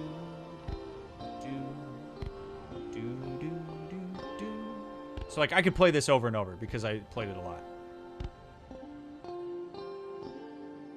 But when the acoustic part comes in, it's one of my favorite moments of the entire Delta V album, where I'm like super like in the moment with it, and I'm just like, oh man, this is awesome. This is exactly what I envisioned. And I did not have to do a ton of editing on this song with how it was done. But yeah, so this is one that's really near and dear to my heart because of the fact that that riff is something that I wrote. Here we go. I love this.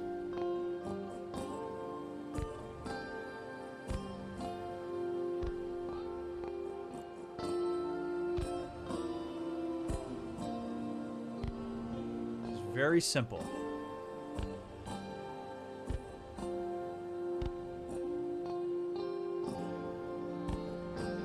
Then it just gets big.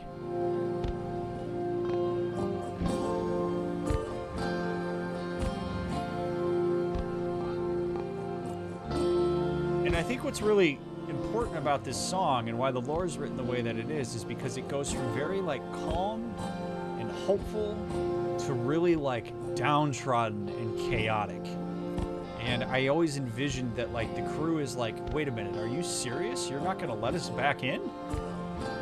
Like, you're not gonna look at us and be like, holy shit guys, we're really glad you made it back? So the crew gets really pissed, and then Voyager 77 has to take it upon himself to be like, oh no, we're absolutely gonna deploy insubordination protocol.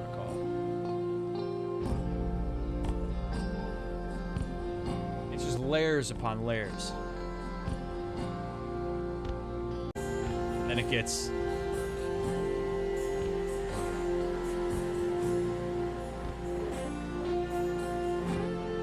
Valkyrie. Congratulations. You are on the clock, friend. This like a really powerful top line, and like it's interesting to me how you go from like the beginning of this song to the end of it, where it's like really nice and simple and dainty, and then boom, like in your face and really powerful.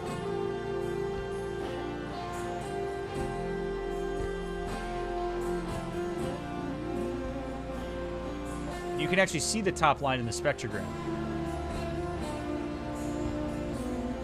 which to me is pretty cool. You can like see the chaos build in the way that the spectrogram is designed. But yeah, it's triumphant in the sense it's like very uplifting. Ah, Valkyrie, thank you very much. It's all yours. So yeah, it's very uplifting. It's powerful. It's the crew that are basically like, we're doing this.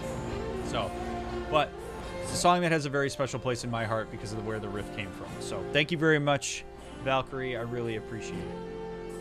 An insubordination protocol, right? I like the name of that a lot. All right, here we go. Song.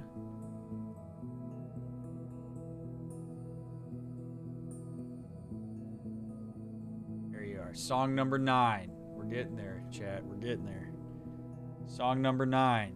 Jettison.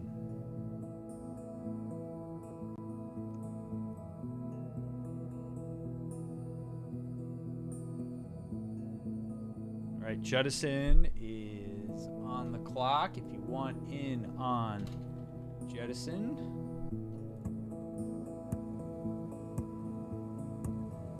Exclamation point Jet gets you in. So Jettison is another one where I started exploring with percussion. The lore for it is the crew creates a plan as they prepare to traverse the Heliopause. They'll need to engage thrusters with what limited resources they have left, so they must eliminate unnecessary items from the ship. The crew moves around the ship, grabbing all unnecessary items and place them into the waste airlocks. Meanwhile, Voyager 77 starts the ignition sequence. Right before the boosters fire, the crew jettisons the unneeded items into the void. It begins.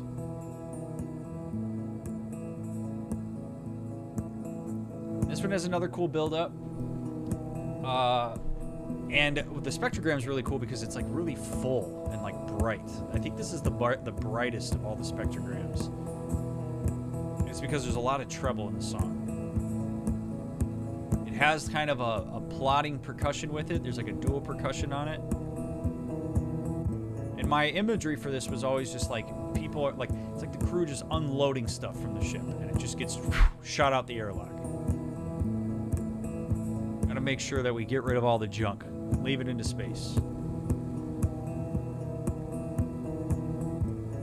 The top line that comes in over this main riff is something that I actually wasn't sure was going to work when I originally did it.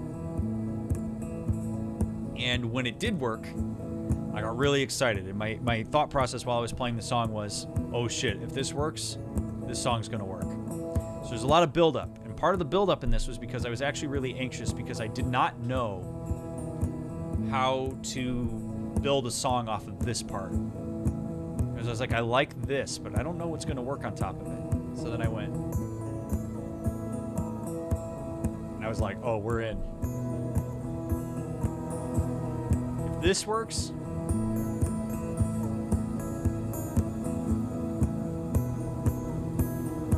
it's very simple. Then the switch from acoustic to more full, I was like, yep.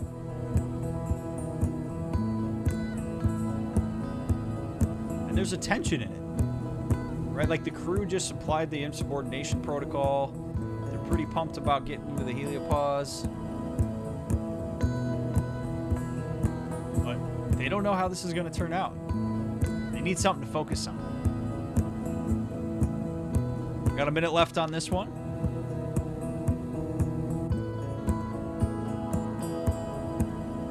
And very subtle top lines on this one. Didn't want it to be in your face. Just little bits of chaos, right? The crew's all working in harmony, but they're also still having to do their own individual tasks.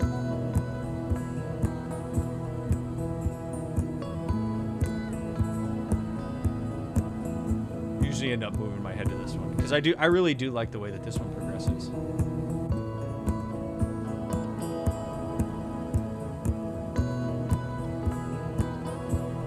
Also love the way that this spectrogram fades off like that. If you thought of further production of your music, like adding strings, piano, or whatever, you'd really be able to add more layers of complexity and meaning in time, of course. I do not really know how to play the piano, so no. Steve and I have talked about me coming up with a riff and sending it to him, and him and I doing a collaborative piece, which I think would be a lot of fun. All right, going once, going twice, because this one's going into the pool.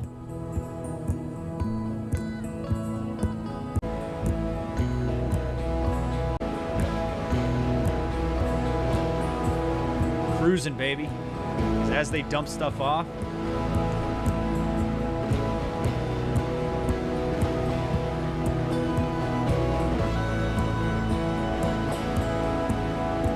All right, let's go into the pile.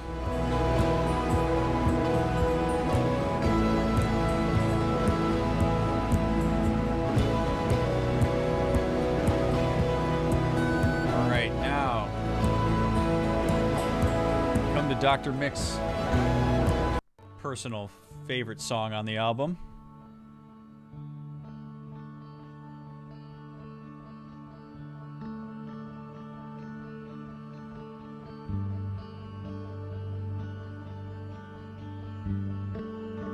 What happens to the extra ones? Any that are not claimed after the giveaways will be sent to Discord. And they'll be first come, first serve on the Discord. Good night, Avery. Alright, so this is Phase 4. Exclamation point Phase 4 enters you for this one. The lore on this one. The ship continues to speed up. The Heliopause is upon them, and the ship rockets forward. It's the calm before the storm. The crew reflects on Mission Control's reaction to their return and reaffirms their sense of hope that they will return in their own terms. Crossing the Heliopause will be treacherous, but for now, the crew enjoys the cruise. We'll worry about it when it arrives. Most of the crew sit silently as they stare out into the void. We're ready for Phase 4, Voyager announces. They strap in and acknowledge that the traversal is now in the hands of Voyager 77 and the integrity of their ship. So, this is my favorite song on the album. It is actually, I would say, between Voyager and Delta V, this is my favorite song of the first two albums. I think there's a lot of cool moments in this. I think it's a beautiful spectrogram. I love the consistency of the waveform up top. By the way, if you all haven't seen it, these are the Delta V stickers. They're pretty big. Did not realize they're this big. But they are pretty cool. They're pretty high quality. So if you pick one of these up in the merch store, this is how big they are. This song has one of my favorite moments on the entire album. It picks up speed really slowly, but I just sort of imagine like you're really just getting ready, and like the percussive line on this starts to pick up speed. There's nothing that's too overwhelming in terms of like top line and solo.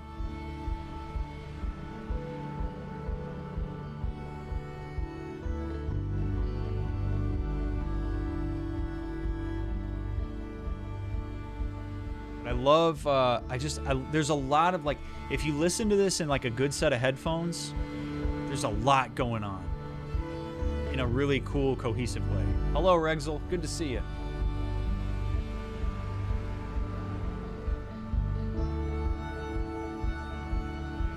Ooh, we've got Night Elf and Snazzy in on this one.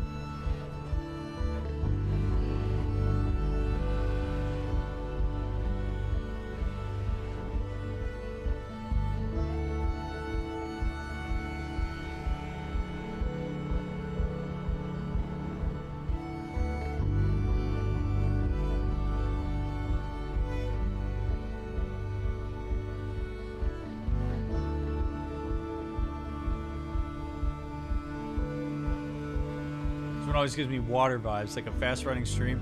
I like the different interpretations that people have for it. Alright, I got another minute on the clock here. If you want to get in on this one, exclamation point Phase 4. And as we do that, or actually I'll wait here.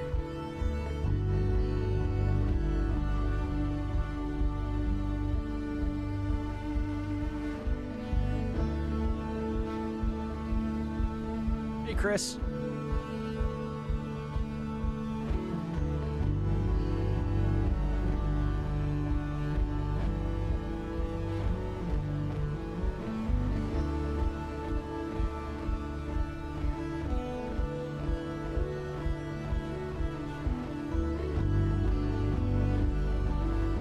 And the winner is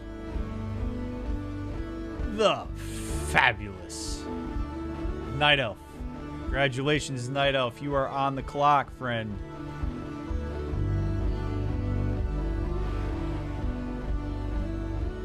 There are two solo sections in this song. There's the first one that uses two different pedals. So the first one uses a fuzz pedal. So it's got a little bit more of like a high treble crunchiness.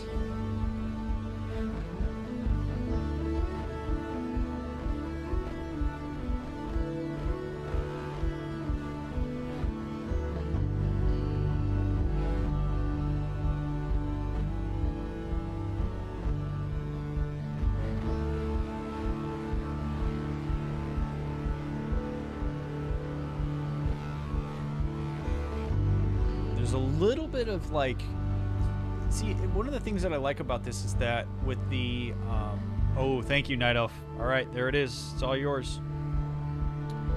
One of the cool things about this song too is that like the fuzz pedal can sometimes be really in your face, and in this one it works with like the chill vibes.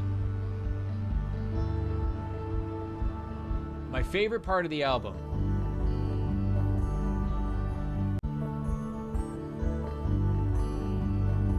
is coming up. It's right here.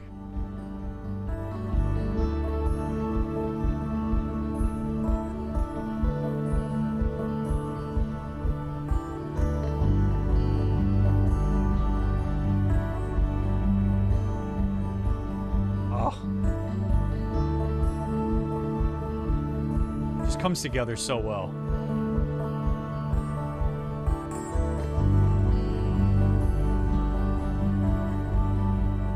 And you can actually see the acoustic part show up in the spectrogram here,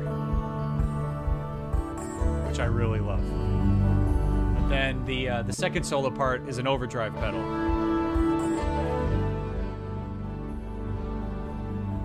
Anyway, I love this song. It's my favorite one that is on either of the first two albums. Night Elf, thank you very much for your generosity. I really appreciate it.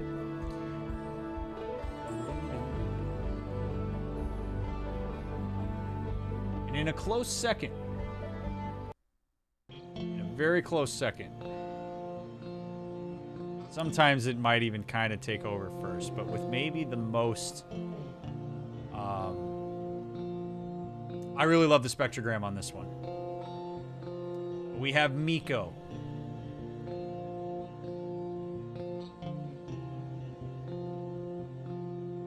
If you want in on this one, exclamation point Miko. And the lore, if you're interested in the lore for this one, is Voyager 77 engages main engine cutoff. Miko is the acronym for that, main engine cutoff. Reserving enough fuel for their final descent home. It's all physics from here. As the crew leaves interstellar medium, they prepare for the ship's first encounter with solar winds on the other side. If they make it through this, they can do anything. The shutoff creates an eerie silence in the ship. None of the crew speaks. They await any orders from Voyager 77 as he takes manual control. The ship begins to lurch in different directions. The crew must stay calm.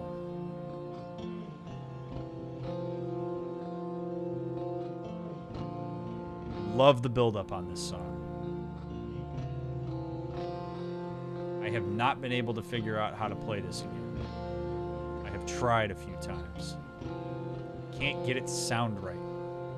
I think that's one of the cool parts about these. I was actually talking to Allie about this a little bit earlier today, that these songs are all done on the spot. They're not premeditated. I don't have a plan for them. I literally improvise them on stream. And when they turn out to sound cool, they go onto an album. So not only is the song what it is, it also captures like a very specific moment in time. Because most of these songs I cannot reproduce one-to-one. Like if I was to tour and people were like, Dr. Mick, play Miko, I wouldn't be able to play it the same way. It would sound different every single time. All right, I got another minute left on the clock here if you want to get in on Miko.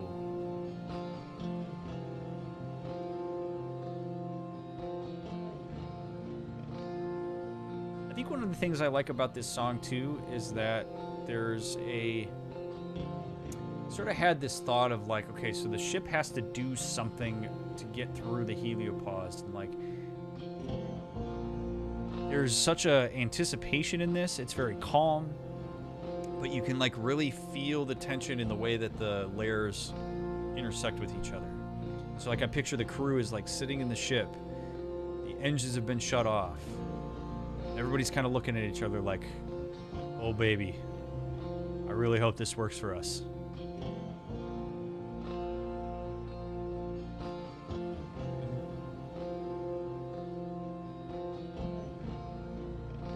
All right, Nico is Chris. Congratulations, Chris. Send the $100 via tip through the Stream Elements link down in the description, and the poster is yours. You have 5 minutes, and you are on the clock.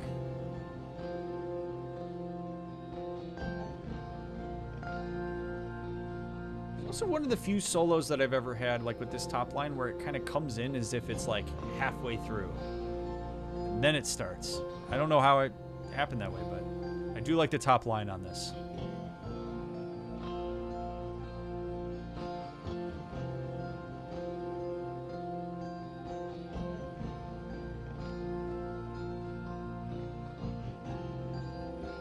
A lot longer than 4 bars.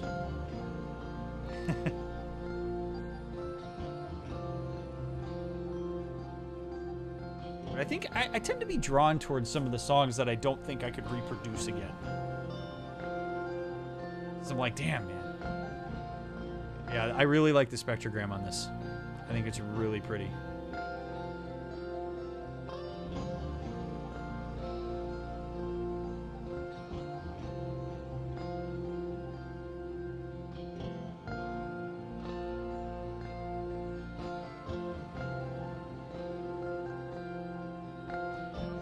And I'm going to say this again as I wait for Chris here to send the tip through. I really, really, really appreciate all of your support of my music. Are you pulling out, Chris? I say if you didn't know it was $100 and you're like, oh shit, I don't want to pay $100. It's totally fine. You can pull out, and if you do, I will I'll give it to Snazzy. Let me know if you want to pull out. No worries if you do.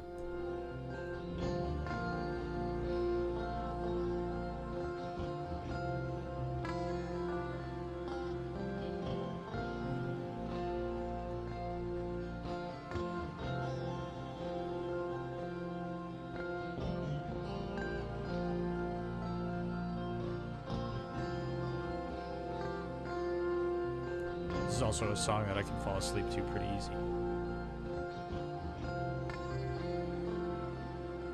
Yeah, no shame in pulling out. I totally understand. I know sometimes people come in late, they don't know it.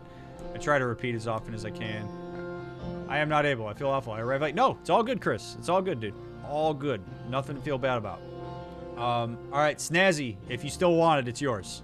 Because you're the other one that entered. So if you would like, if you want it, let me know. Say yes in chat, and you can go ahead and send the tip. I'll put you on the clock.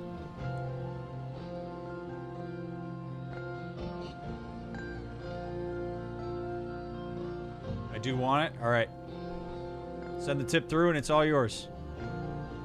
And again, if those of you are here, if you're like, man, I don't have $100 for the poster, that's a lot of money.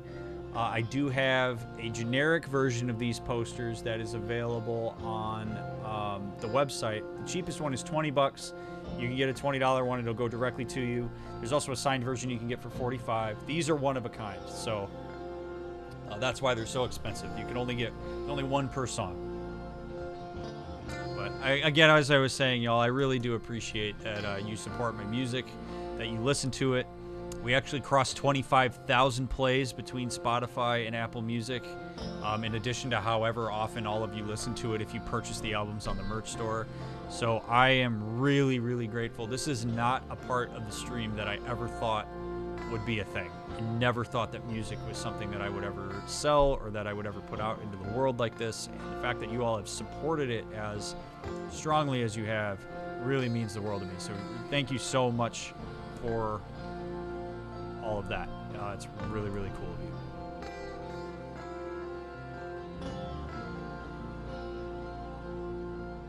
Been a lot of fun. But by the way, if you are just rolling in here, thank you very much, Snazzy.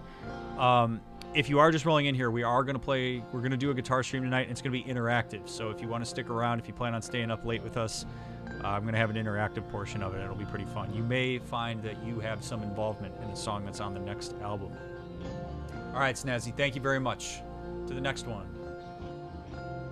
No, it's all good, Chris. Stay here because you may have another shot at it. All right, here we go. Another song that I adore. I really, really love this song. This is my favorite Spectrogram. This is a song called Heliopause. The Heliopause is something that has always fascinated me. It's basically the limit of solar wind. I think it's a really neat concept, and I just love the word. Exclamation point Heliopause. If you would like to pick this one up. This is a very simple song that turned into something really cool, in my opinion. But yeah, definitely the most unique spectrogram of all of them. That black line that goes right through the middle, I think is super neat. Some people may think it's not. You can actually see it reflected in the waveform where it drops out. Again, fun fact about this song is that the end of it is where Affirmative, which is the first song of the album, comes from. The lore of this one is the Heliopause, the boundary between the sun's solar wind and the interstellar medium. This is the only crew to have ever made it past the Heliopause, and no ship had ever returned. The crew knows that not a single soul on board knows exactly what to expect. It'll be intuition and thoughtful reactions. As they traverse the boundary, they're surprised by its sheer beauty and are encapsulated by the scale of doing what no crew had done before. They sense hope welling within them as the ship stays intact. The reality of returning home is more palpable than it had ever been. They never expected to make it this far. The ship continues to lurch, seemingly more violently by the second. Then, as if all physics paused for a moment, the ship returns to a smooth drift. They're back in the solar system in one piece. It's the final stretch. So a spectrogram, Spence, is a visual representation of a waveform. So the song itself and all the wave that goes along with that, the unique waveform for that, goes into a system that creates a visible image of that waveform. So I have a way of taking every single song on the album and putting it into a spectrogram generator, and this is what you get. And so what I do is I then take that spectrogram, and then with the posters I try to integrate that spectrogram into the poster in some way that is not intrusive but also is an obvious part of it. And so for Heliopause, you can see within the spectrogram as stuff starts to build on top of it. It starts to pick up speed. It's a very hopeful sounding song, but there's also some treachery that comes along with it.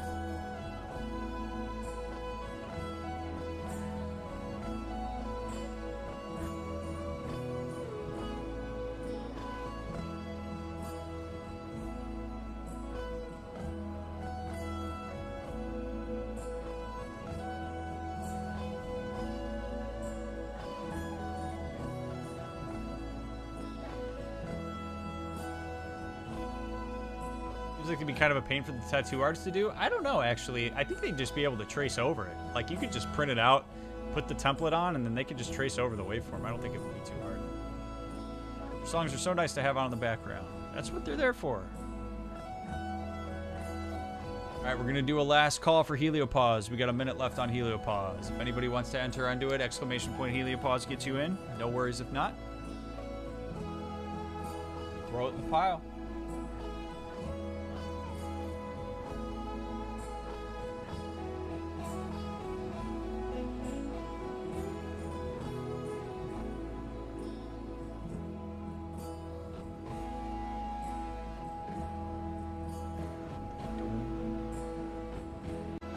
If you want to know what the dark part of the spectrogram looks like, it's this. We go from this really, and then we have this moment. This is where they traverse it.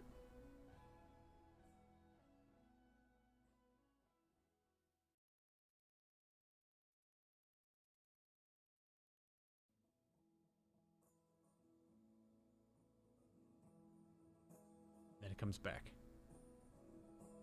And this is where they steady out. Now we're back in the solar system.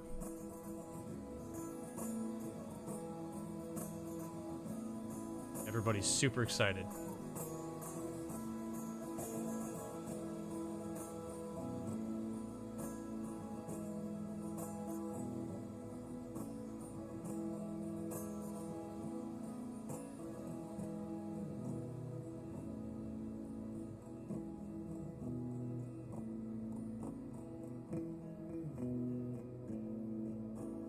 this is where the first song of the album comes from. If you were curious what it sounds like before the reverse, it's this.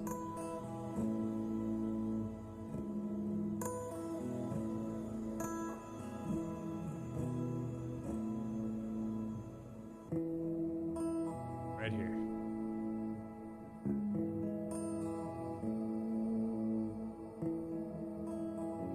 Yes, these will all be signed, Mel. All the limited edition posters are signed.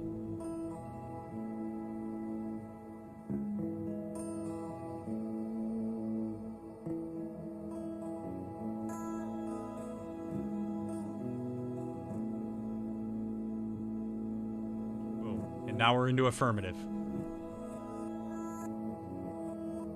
Which I like because it's a callback to the hope they had that they could get back. And here they are. They're back.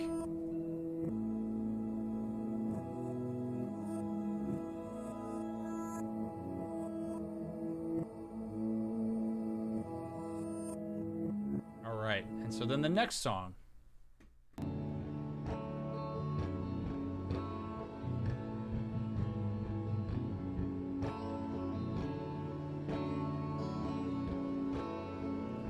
Called Commendation.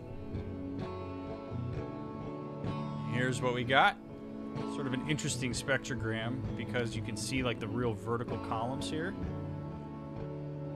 Is that backwards guitar? It was. So my loop pedal has a reverse function on it, and I like to use it sometimes when I do loops because it can take the loop and it'll turn it backwards. Yeah, and then I'll sometimes put like a top line over it. I always think it sounds cool. All right, so here's Commendation. Commendation is the 13th song on the album. With what's left of their resources and without the aid of mission control, Voyager 77 can make a routine return to their home planet. They swiftly land in a derelict airfield that Voyager 77 had used in its training days, away from mission control's jurisdiction. As the crew cheers and comes to grips with the reality that they've done the impossible, Voyager 77 called for the crew to gather round. Out of his personal pack, he pulled out various metals and stones that had been gathered at the planet they completed their mission on so long ago. Each of you deserves commendation. A cheerful ritual quickly turned to a somber reminder that their success is juxtaposed to the sacrifice of those who had gathered these materials for them to carry. So there's an uplifting tone to it. There's also a tinge of sadness, which I think for a lot of this album, there's a lot of that, right? Like there's uplifting parts, but they also have that like little bit of a, you just kind of hear some minor notes in there. So an exclamation point commendation. If this is a song, if this poster is one that you would like to own. Timer is on.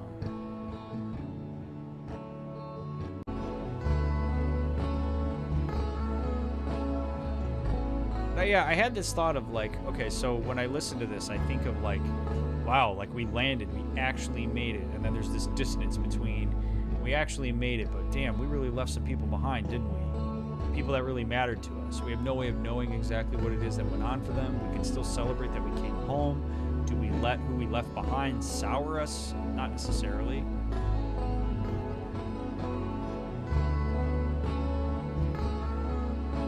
Some cool layers in this, I think.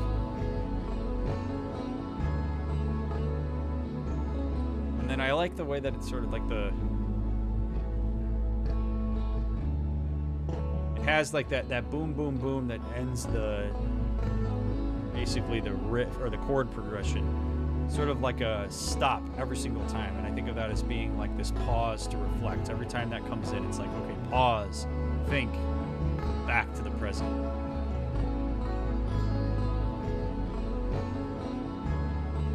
Don't have a lot of songs that have a bass line that goes up.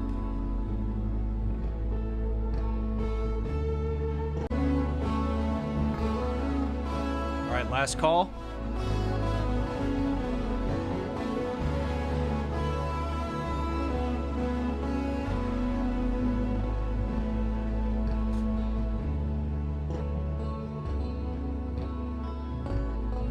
All right, to the pile.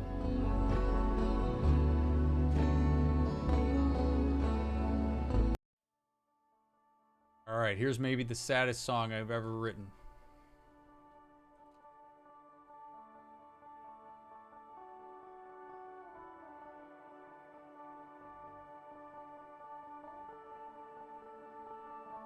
Called Who We Left Behind. That's not the right one.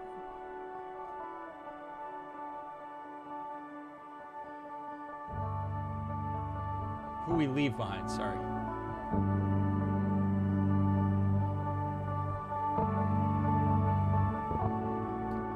I think this spectrogram is gorgeous.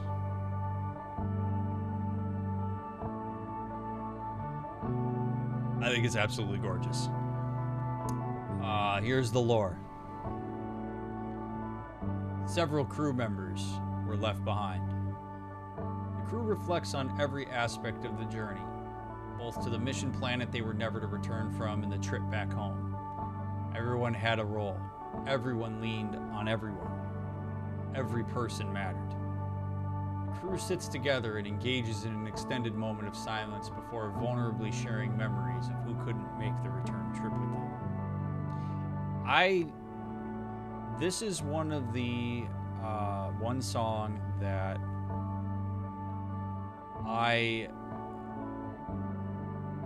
when listening to it, I couldn't get it out of my head that this felt like a memorial song. Like it makes me, it sort of like makes me sad to listen to, which in it, like in a good way. But to me, it just, whatever mindset I was in when I played this song, it's pretty clear that there's some real emotion that's dumped into it. I do know how to play this song if I was to ever try to play it again.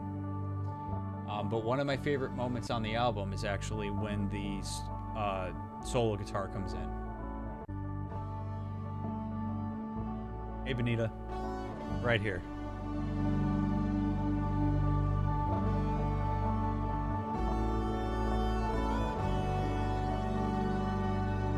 And you can see it in the spectrogram. It's right here.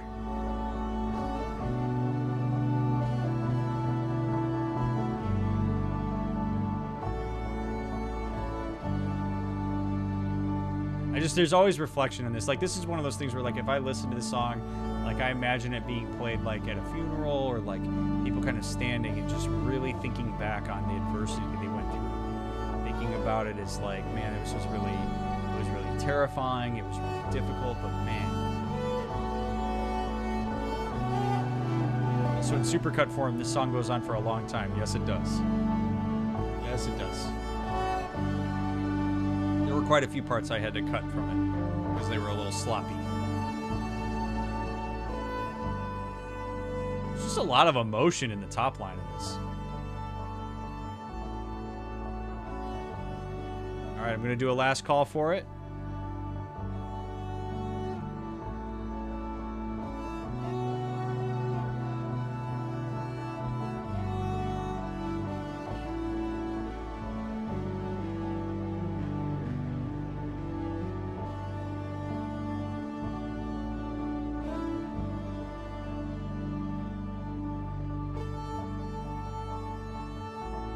Probably one of the most melodic solos, too.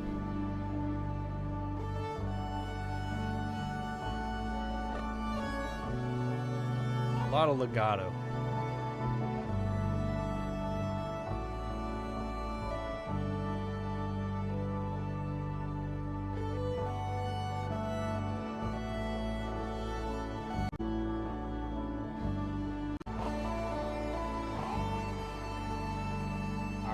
Going to the pool.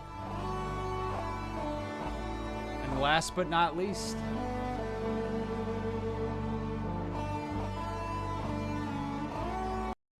we have the final song of the album, and arguably the most beautiful spectrogram.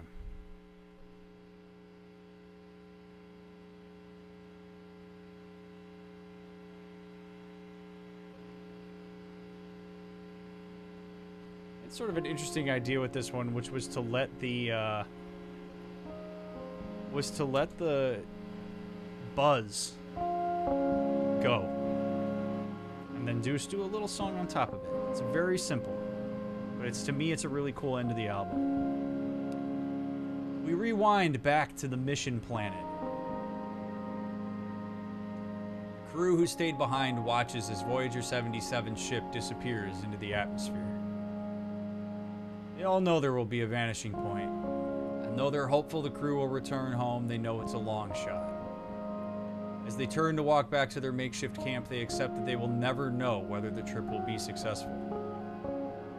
It's a time for reflection of those they've lost and what's ahead for the remaining crew on this desolate new home. So it's sort of a callback to Who Was Left Behind. You know, we have the song Who Was Left Behind, and we go back and we have them. This was not actually a chunk of another song, Skog. This was one that, like, I finished a song, and then there was the buzzing, and I was gonna sign off, and then I had just sort of this moment where I was like, you know what? No, I want to see what happens if I do this. And I just kind of played what came to my mind in the moment. And this is what came out.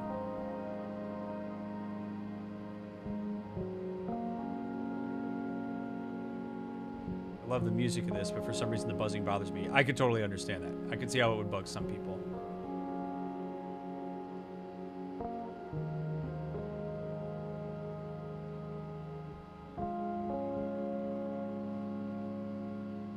I just realized how late it is. I'm going to call it a night again. These streams have been a bright spot for me over the past few months. I really appreciate them. Isaac, have a good night, man. I appreciate you being here. So, yeah, exclamation point, vanish.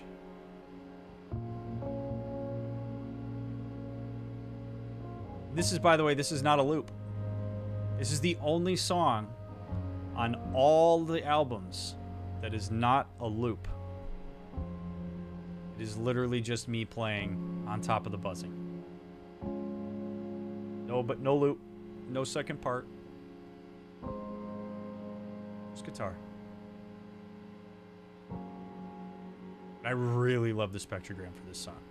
Like, really love it. I think it's absolutely beautiful.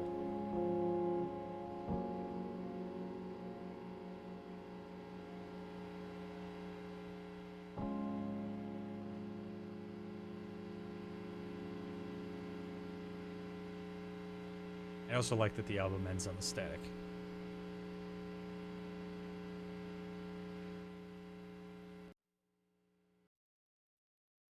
And there it is.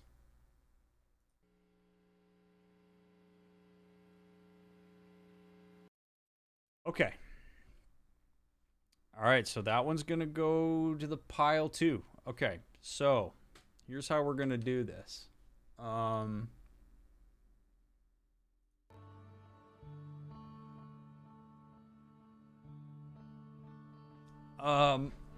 I have 1, 2, 3, 4, 5, 6. Okay, so I have 7 posters that are not claimed. And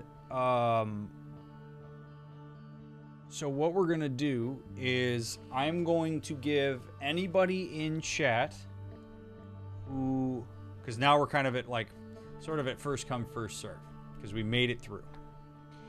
So if there is anybody in chat, if you can, this includes people who have already purchased one if you want a second one, but anybody in chat who maybe came in late or you were waiting to see which ones were going to be open, who would like to claim one and is in a position to send a tip for it, I'm going to give you first crack to choose which one you would like.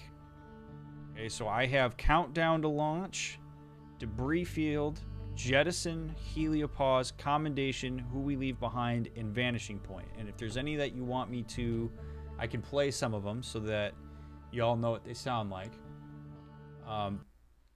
But if you would like to claim one, you can send me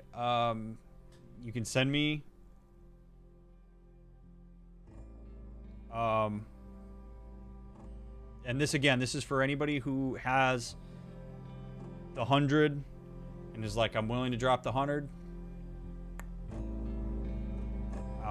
Then you can claim which one you want. So this is right now in the background, we have Countdown to Launch. So Mel, if you want Debris Field, You are welcome to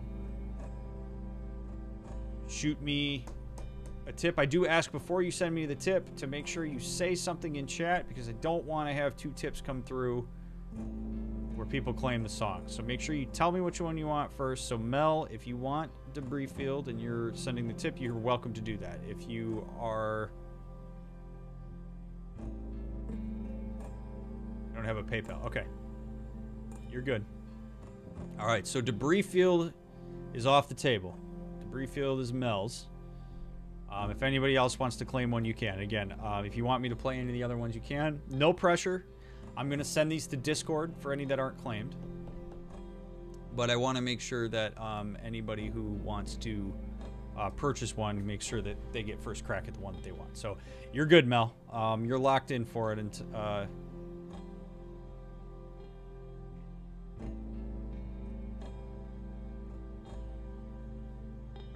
And then, wow, this worked out because we're basically at 12 o'clock. So we'll be able to do Diagnostic Lullabies here in a minute. We'll do Diagnostic Lullabies, and then we're going to do some guitar.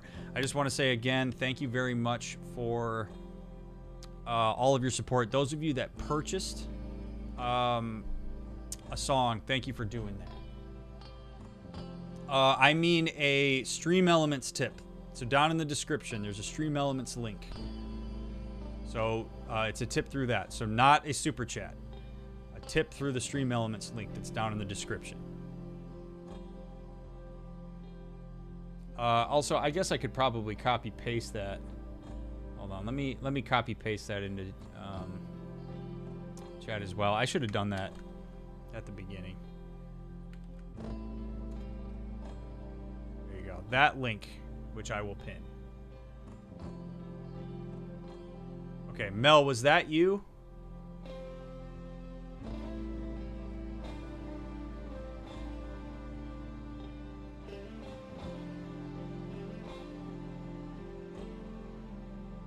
Yes, okay. Hey, Mel, can you give me, just so I can confirm it, can you give me the initials of the person whose account you paid that from? Just the initials, first and last initial. The songs that are left are Countdown to Launch, Jettison, Heliopause, Commendation, Who We Leave Behind, and Vanishing Point. It should have been.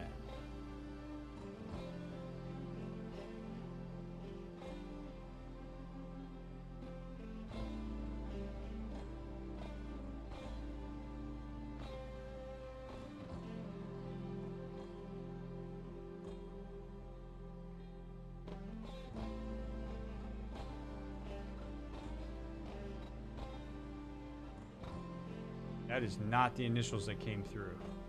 It's weird though, because you asked if it worked when I got one. Okay, hold on. I'm gonna DM you really quick, Mel.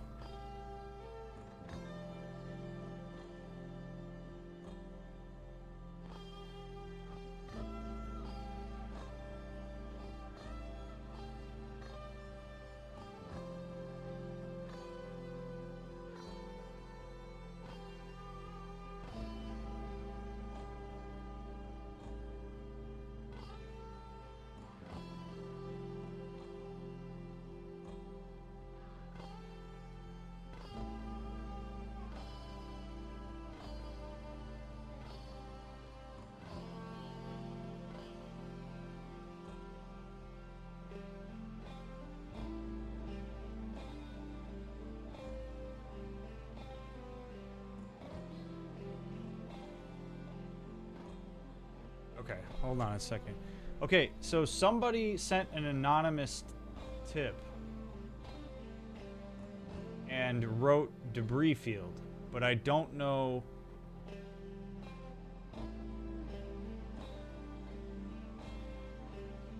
who did that.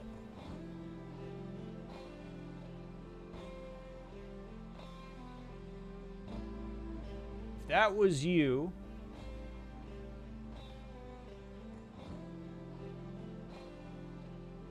I need to know whoever that was, because I know Mel claimed it, so I want to make sure that, like,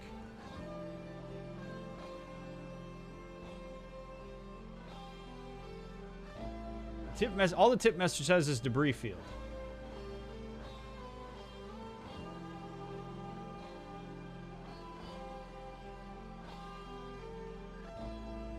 Yeah, see if it left the account, Mel, because if it was you, I'm really confused. Because it came in right when you asked if it worked. So I don't know, like, if your SO's PayPal account is logged into somebody else,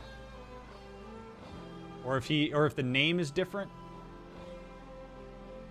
But I got it right when you asked if it worked, so I'm guessing it's you. And I don't have anybody else in chat right now telling me that it was them, so I'm assuming it was yours.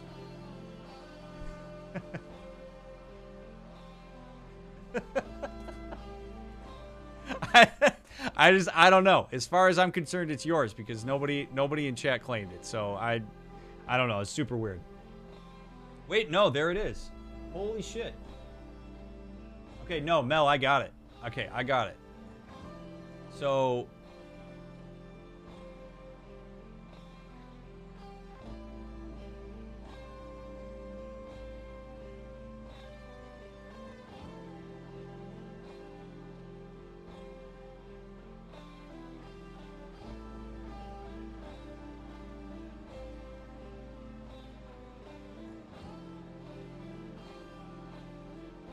I am so confused. So I don't know who that is. So I'm gonna just refund to that person.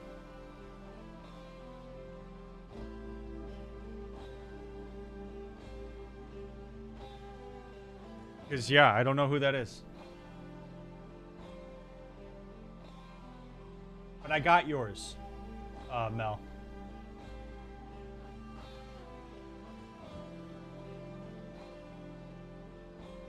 Yeah, no, you're good, Mel. I just got one from the name you gave me. So you're good. Somebody sent a tip, and I don't know who it is because it came in anonymously, and then the email shows the name, and it's not a name that matched up with what you told me, but the name that you gave me is good. So I'm gonna refund the lurker, and it's yours, Mel.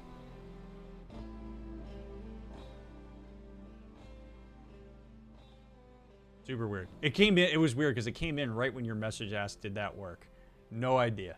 All right, whatever. I'll figure it out. But it's yours, Mel. You're good.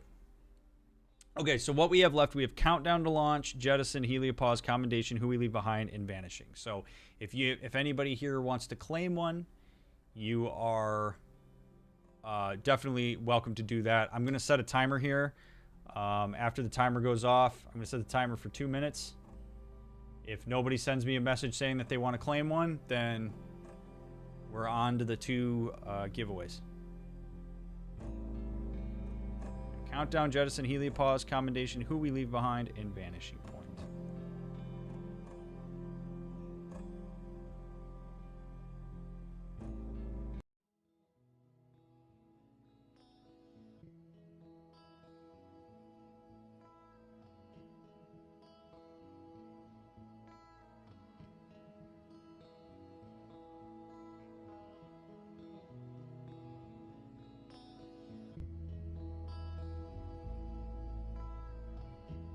I was so scared for a minute. Yeah, no, you're good. It was just, that was a very weird timing. Very weird timing.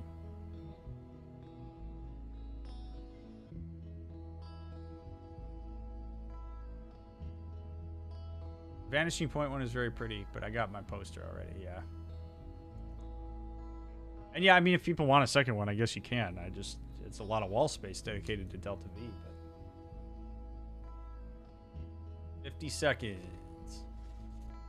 Again, this is what they look like. I actually have debris field in my possession. So Mel, this is literally in my possession and will be sent to you.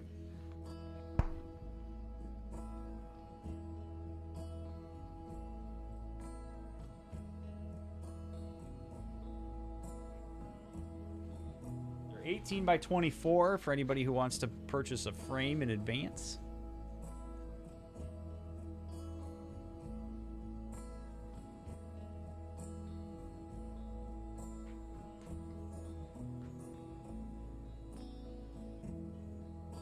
All right, time's up. I do have your address, Mel. Yes, I do. Okay. Okay, so here's what we're gonna do now. I have 2 posters that are paid for. Wait, get me down for Who We Leave Behind. You want a second one? All right.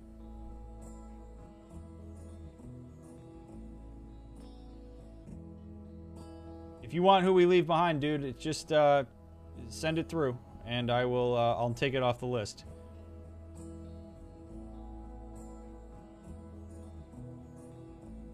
If no one claims it, could I tip for Vanishing Point or Countdown? I have a plan to gift someone one. Yes. No. You absolutely can.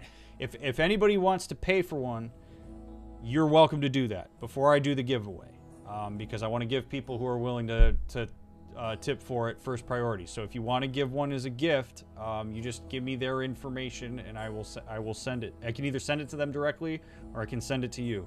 It's totally up to you. All right, Jugger. Thank you, dude. All right.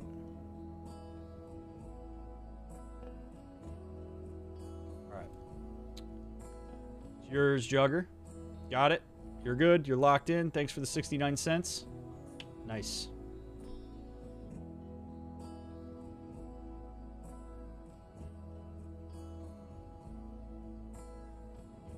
When it comes down to it, can I enter to win a poster for a friend?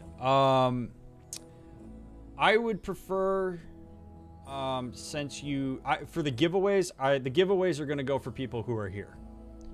So, if you've already purchased a poster, I would rather you not enter for somebody else for the win, because the people who sponsored a poster, it was for the people who are present. So I want to make sure that the people who actually are here for this stream have an opportunity at it first. Just to be fair. Because I really appreciate the effort that all of you go into to come out here for these. Also, by the way, I am going to give away a copy of Diagnostic Lullabies as well. So. General, if you tip for Vanishing Point, it's yours.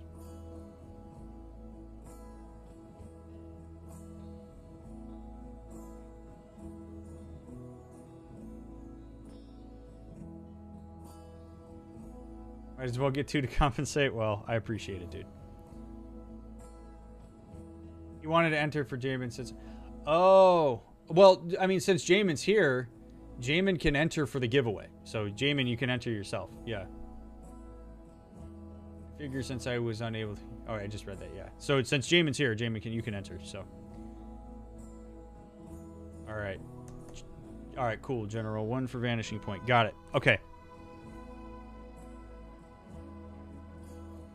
Okay, so here's how we're going to do this.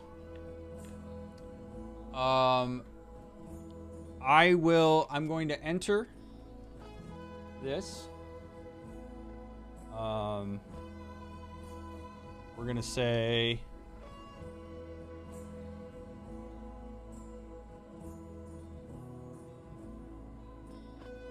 All right, here we go. Thank you, General.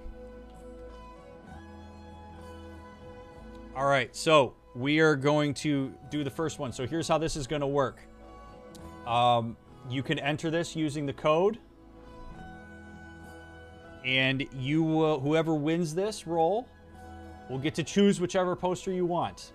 This poster is courtesy of the generosity of Darren. So exclamation point THX Darren. Thanks, Darren. We'll get you in for this.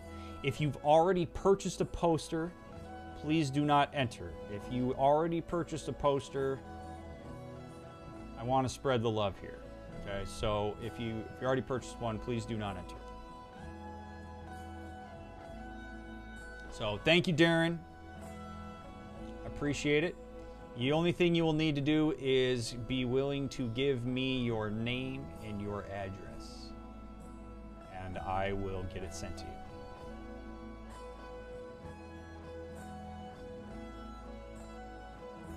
And you can pick whichever one you want. For free, yeah, so it's already paid for. So Darren already purchased it.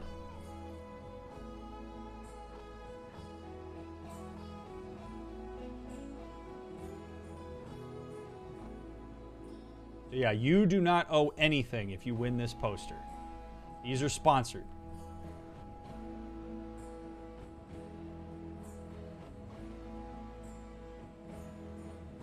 Also, I will, as a reminder, if you live abroad, sometimes depending on where you live, it may be a little bit extra for me to send it to you. I will reach out to you if the amount is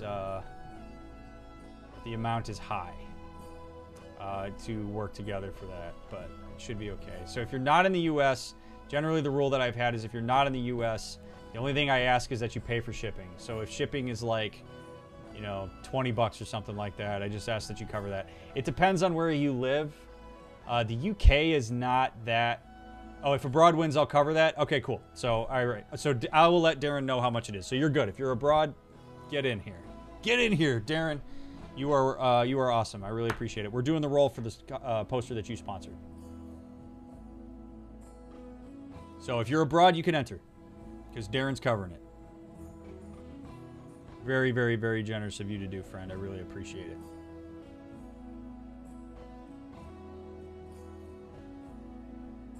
There was one poster that I had to ship to the UK on the last batch, and it wasn't bad.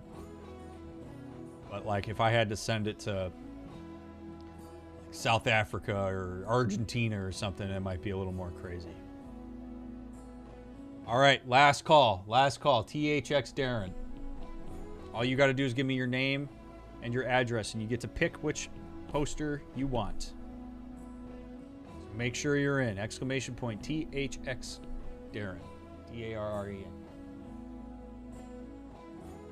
All right, good luck, friends. Here we go. Sponsored poster number 1. Felt out of the loop. Hope it goes to someone that will love it. I think it probably will. All right, here's the roll. Congratulations, Phoenix Rising. Phoenix, you have your pick. Do you want Countdown to Launch, Jettison, Heliopause, or Commendation? Which one you want, friend? And I can show you whichever one. I can show you them if you want to see them.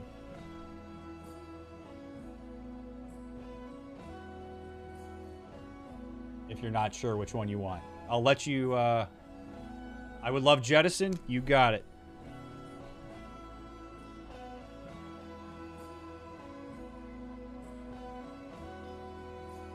Got it. All right. Aaron, thank you very much. All right, next one.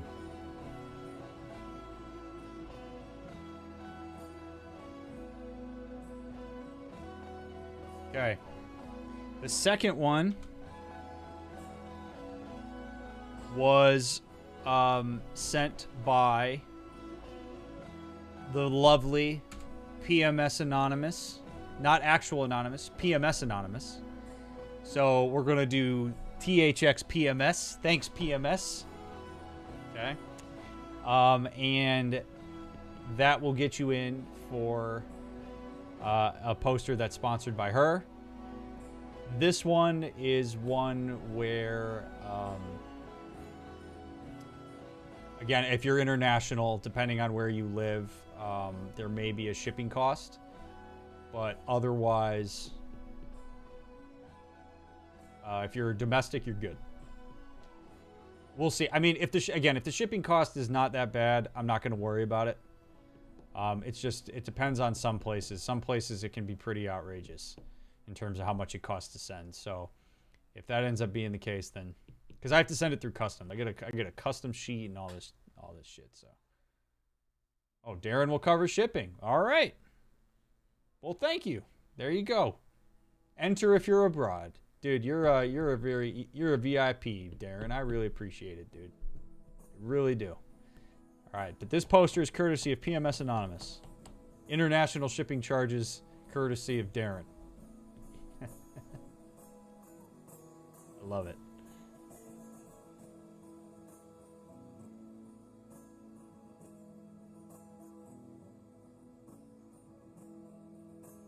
All right. Last call. THX PMS. Exclamation point. THX. Yeah.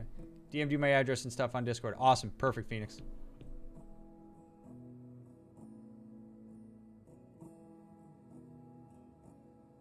Vanishing Point is already taken. So all we have left are Countdown to Launch, Heliopause, and Commendation. Those are the 3 that are left.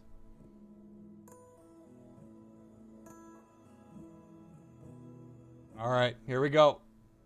And the winner is, courtesy of the fabulous PMS Anonymous, make sure you thank her next time she's in chat, is Georgie Girl. Congratulations, Georgie.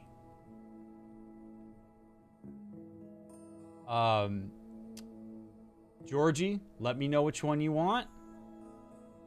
We'll give a big old thank you to PMS Anonymous.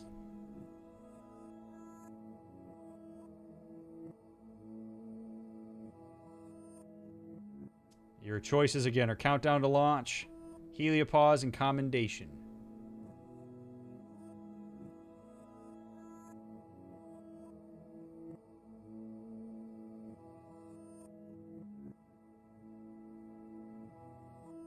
I'll take Countdown to Launch. You got it.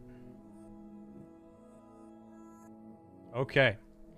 Wonderful. So all that's left are Heliopause and Commendation. So I am going to take those to Discord. I'm going to make an announcement on the Discord that those 2 posters are available, and they'll be available on a first come, first serve.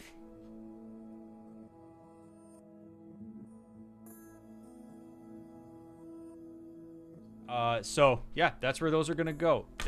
So here's the process, and then we're gonna talk Diagnostic Lullabies. So the process is that I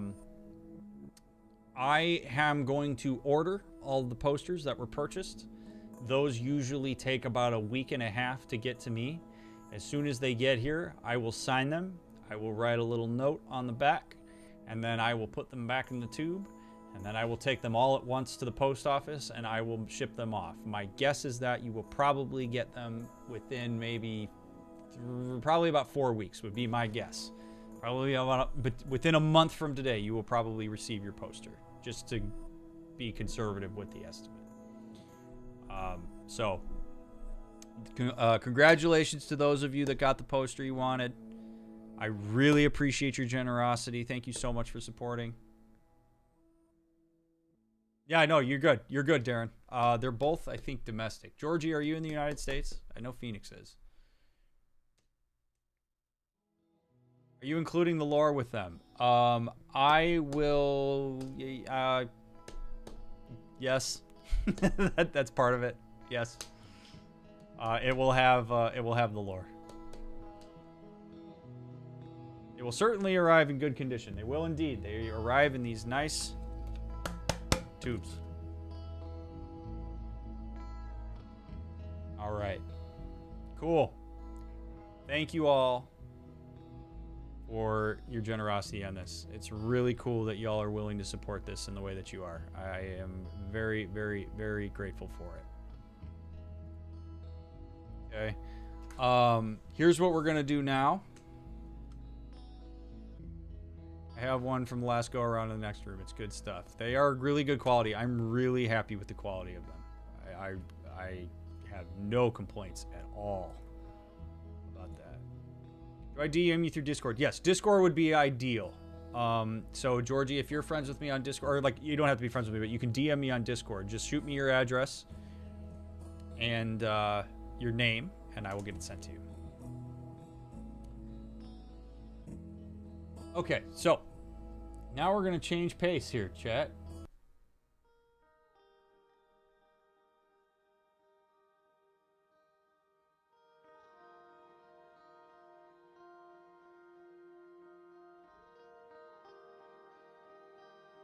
We're going to change pace.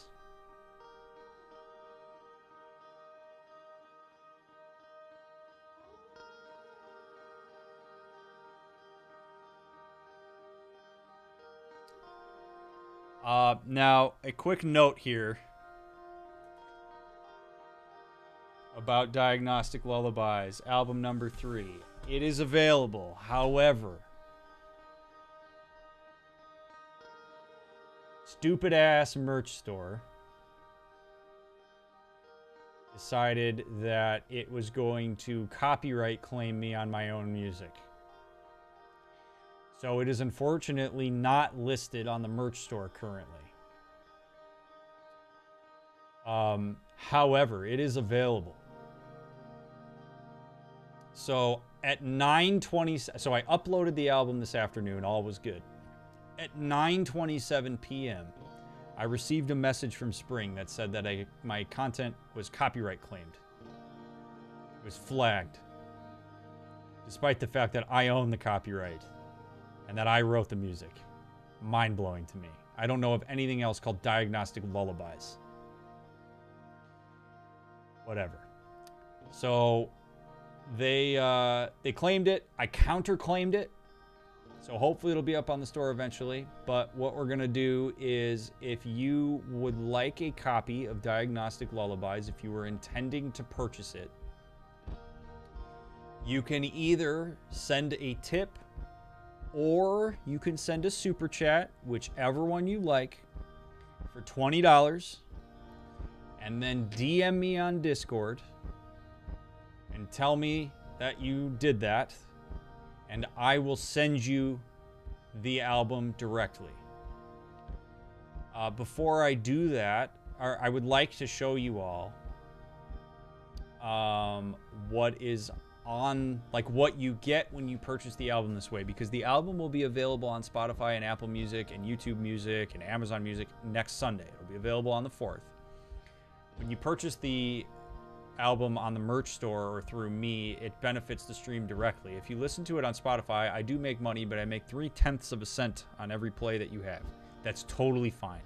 That's how you listen to music, and you pay for your subscription to Spotify or Apple Music, and that's how you want to do it. I totally understand. There's no pressure to purchase it. But if you do purchase it directly from me, it does benefit the stream directly in a lot more tangible of a way. And so it's available. That's available next Sunday on those platforms. But if you want to get it early, I have it available. I'm going to show you the contents of the album, and we're going to listen to some snippets of the songs. It's another 2.5 hours. It's 14 songs. And this is actually the first song that's on the album. I'm really happy with how this album turned out. I think it's really subdued relative to the other two. It is really good, like background study, fall asleep music, but there's some really cool complexity if you listen to it with some decent headphones on. So I'm going to do kind of a walkthrough of the album. But first, let me show you what you get. First of all, you will get with the album, it's kind of neat. This is the only way you'll get this. Sean created an animated version of the album art. This is the album art. There is lore that goes along with this, but Sean created this really cool animated version of it, so this is included. Super Chip, thank you for the $20. I will get you the link. Actually, I can get that to you right now if you give me a second. I have you in my DMs.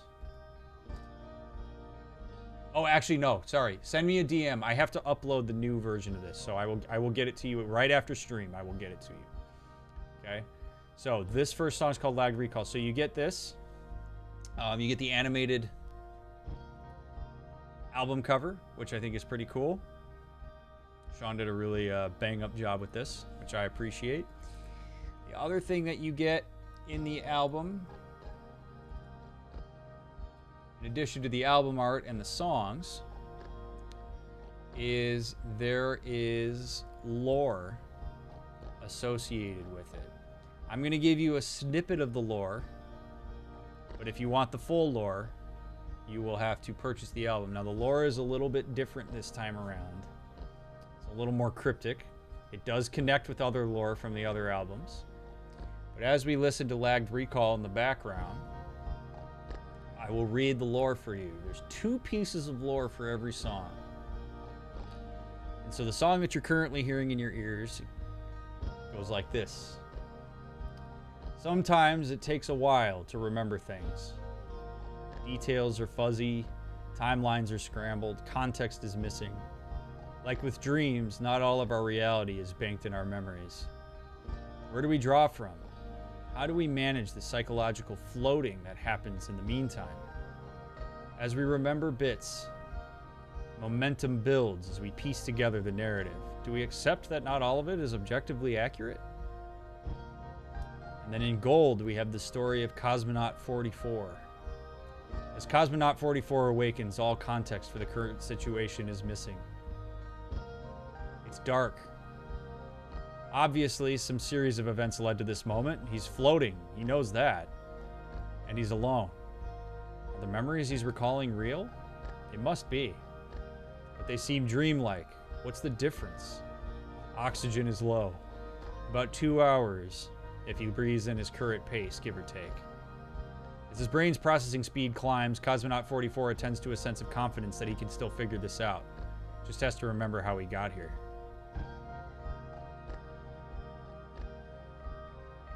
Song's got a lot of layering on it.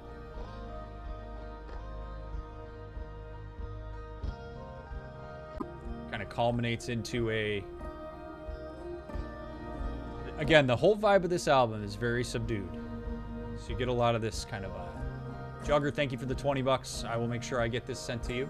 I'm going to make note of this as well.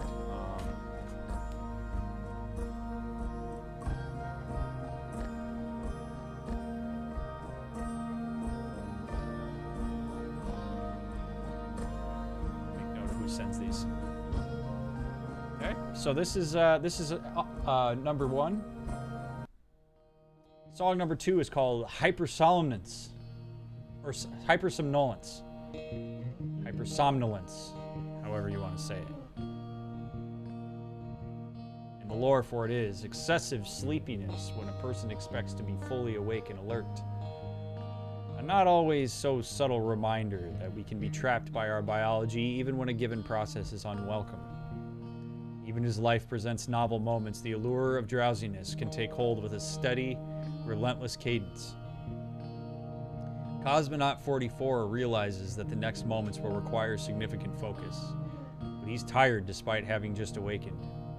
Is it the lack of oxygen? Was his energy expanded in the events that led up to this moment?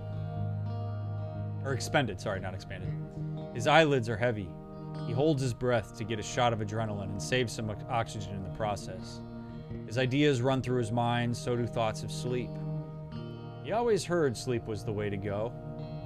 Nobody ever mentioned whether being ready was part of it, though. Bit of a sad tone. That's a little snippet of the lore. I'm not going to give all the lore. That's available in the album. So you get 14 tracks. You get lore for every single song. You get a thank you note, you get the GIF, and you get the album art. So all of that is available.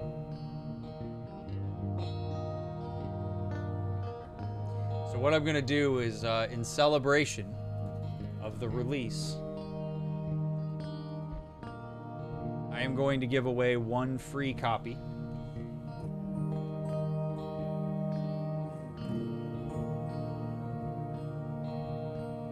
And if you, Jugger and Super Chip, if you already entered, or since you guys already bought it, you can still enter in this, because if you win this, it is going to include a bonus track that is not available on the album. It will either be a single, or it will be on the, it will either be on a single, or it will be on a future album. But you will get a bonus track if you win this, in addition to the entire pack of Diagnostic Lullabies. So, currently listening to song number 2, which is Hypersomnolence. This is reminding me of Gundam Wing, fic that I read that involved being stranded in far space and sucking on stale oxygen left in the suits of the crew had perished. Bit dire, indeed. Indeed, Dire indeed. Yeah, Jugger and Super Chip, if either of you wins this, I will send you that song, since you already purchased the album.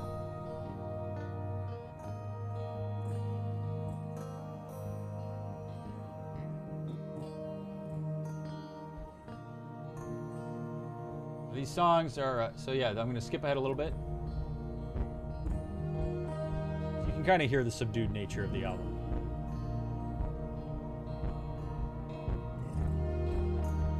Again, if you stick around, I'm going to do an interactive guitar portion here where you may have the opportunity to orchestrate a song for the next album.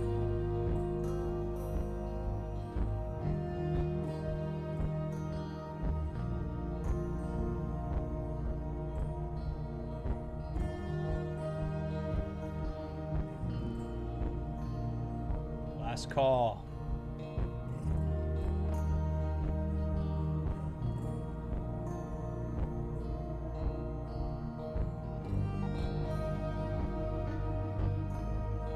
Hypothetically, would you do voice work for a video game? Sure. Why not? If I was ever approached to do that, I would, yeah. It'd be fun.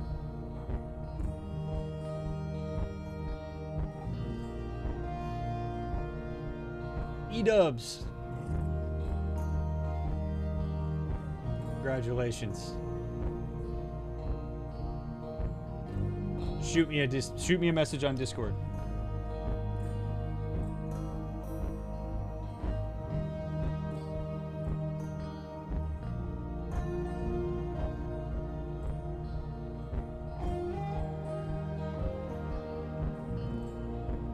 Alright, song number 3 is a song called Obsessions.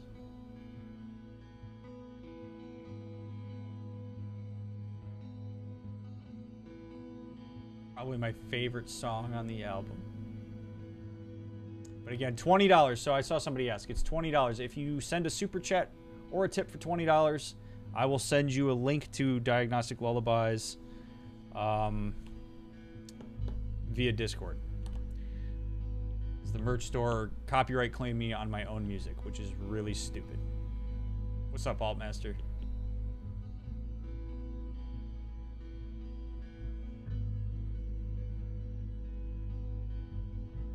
Okay, I'm going to give you just some snippets.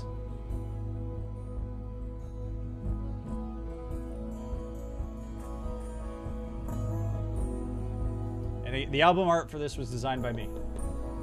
There will be some merch that comes along with this. I haven't released it yet.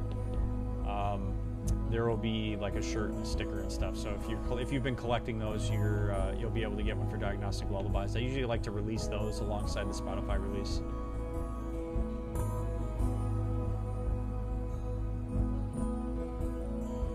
You can feel the subdued nature.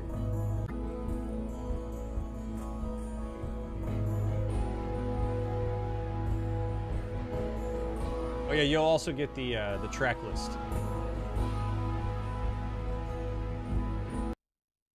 Song number 4 is a song called Entrainment.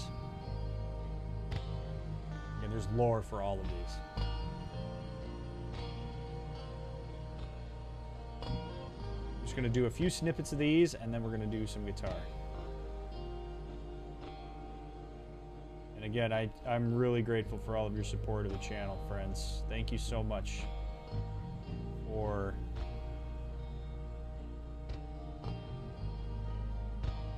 the amazing support. Not just those of you that purchased a poster, but those of you that just listen to my music, care about what I do. Really, really grateful for you.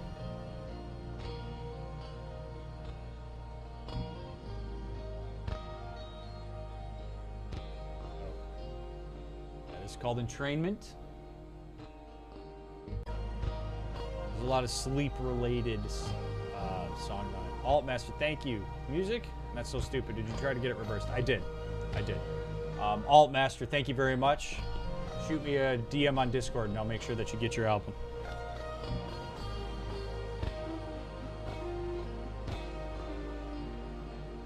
Got you written down. Germany, we say, honor to those who deserve it. Well, that's very kind of you to do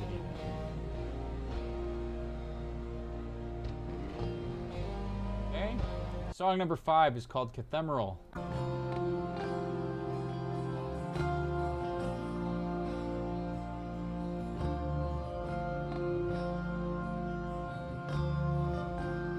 a very like moving bass line.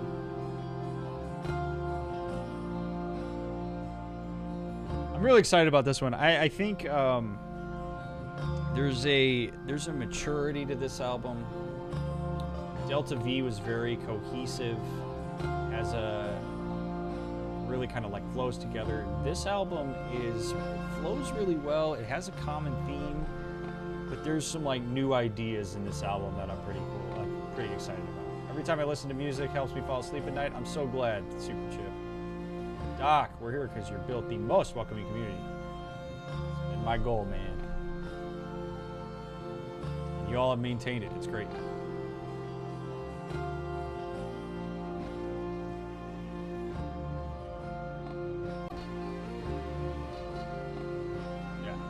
Cathemeral. Next we have Nocturnal Embrace. It was right off the bat, hitting you.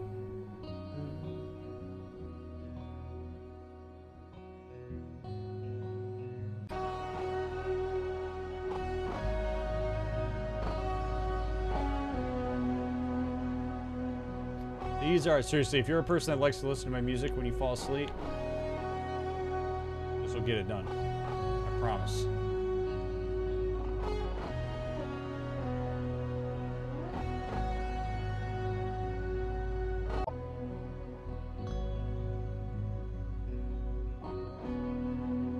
Got more of that spacey vibe again. I can't get away from the spacey vibe, you know. So awesome to see you happy doing something you love. From gaming to talking through things with people and now producing music, I appreciate you. I'm glad I found you in the content. I'm glad you did too. Thank you very much. I'm just bad at sending stickers. You think you'd ever have vinyl presses of your albums? So that gets asked quite a bit, Nick, and I think as maybe like a special edition thing, potentially, it's really expensive to do. So we'll see. I do think it would be cool. I'd have to really look into the process. Sean found some information about it. It seems like it's pretty complex.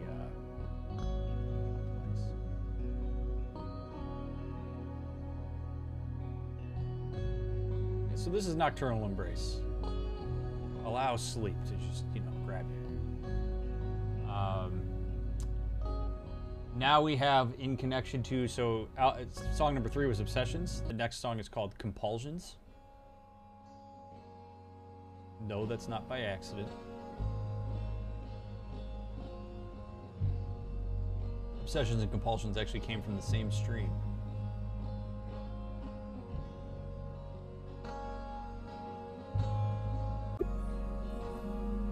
This one has a very spacey vibe.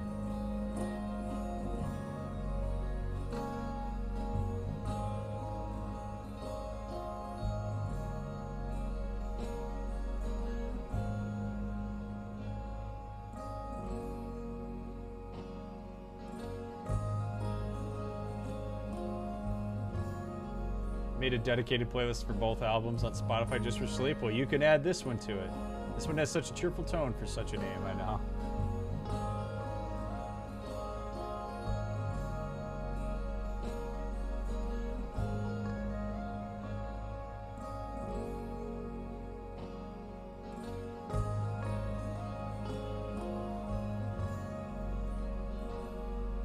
These are, I really love, by the way, with like the production side of this, I love when it all like comes together and it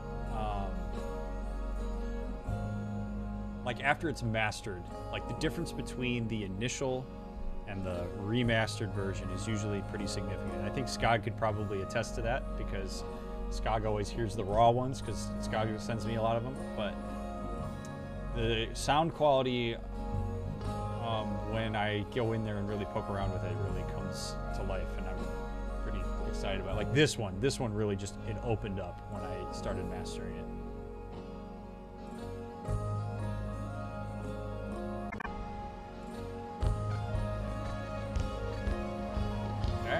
Next song is called Soporific. Another subdued song. When you build these albums, do you start with the beginning song and go in order pretty much, or does stuff get swapped around a lot as you're building it? Stuff gets swapped around a lot. So what I do is I load the songs into a folder, and they're usually just in alphabetical order, and a lot of times they will have either placeholder names or they'll have their official name, and I mark which one it is. And then I will, when I have the amount of songs that I want to have, where it's like really come together and it feels like a good album could be made from it, then I will go through and I will see if all of them make the cut. Actually, on Diagnostic Lullabies, I actually cut 2 songs that I originally thought were going to be on it because they just didn't have the quality that I expect at this point, and I couldn't really do much to fix it. And then I go through and I listen to them and I try to order them, and I listen to the end of a song and then the beginning of the next, and I try to fit them together, but I also try to think of, like, because sometimes the lore is already written for the song, so sometimes it's lore based, sometimes it's vibe based. It's just there's a real like art to it. This is Soporific. Solo.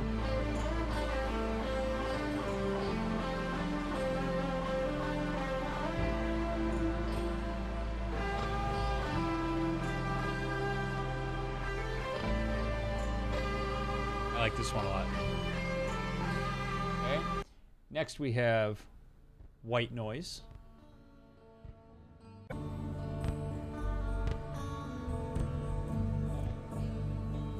want to make something for DrMick with this music that's like flying around gently in a giant space map. Nice. It's the vibe, right? It's the same for me with my writing. The difference between first draft and the ending one is honestly astounding sometimes. Yep. You gotta put a lot of work into it. Does the lore come to you when you're playing on guitar nights or come up with a new song? Yes. So I'd say 3/4 of the time, I'm thinking of something while I'm playing. And then there are times where like I will know that I like the song, but I didn't really have anything in my mind when I was playing it, and then when I listen back to it and I'm remastering it, something will pop into my head. It just depends. But there are some songs where, yeah, while I'm playing, I absolutely have an image in my head.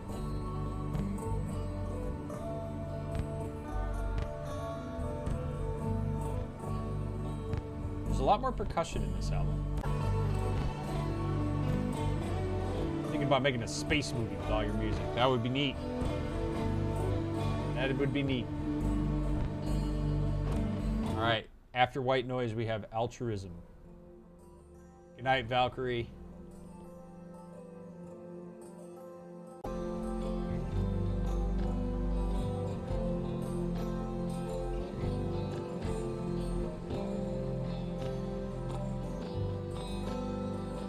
Start getting set up here for playing guitar.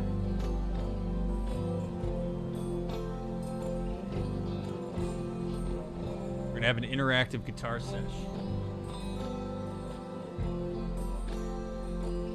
Be great.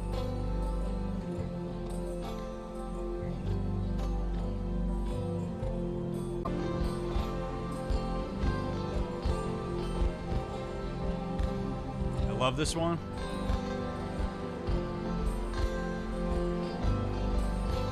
This one's fun to play along with.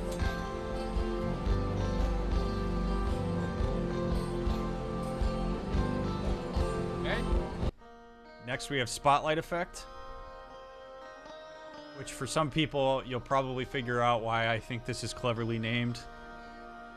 Some people may not pick up on it, and that's okay, but there will be some, you'll hear it. And you'll know why I picked this name, the name of this song.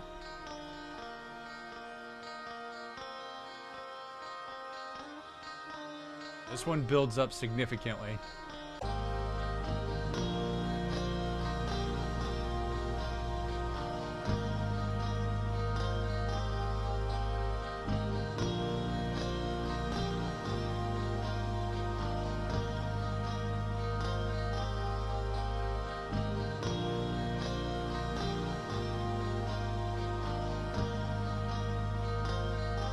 really like the way this one builds up.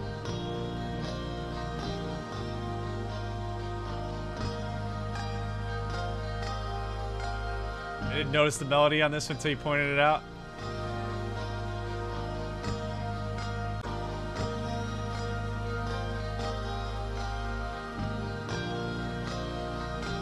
And even though this one's really upbeat and energetic, it's still kind of subdued, which I like.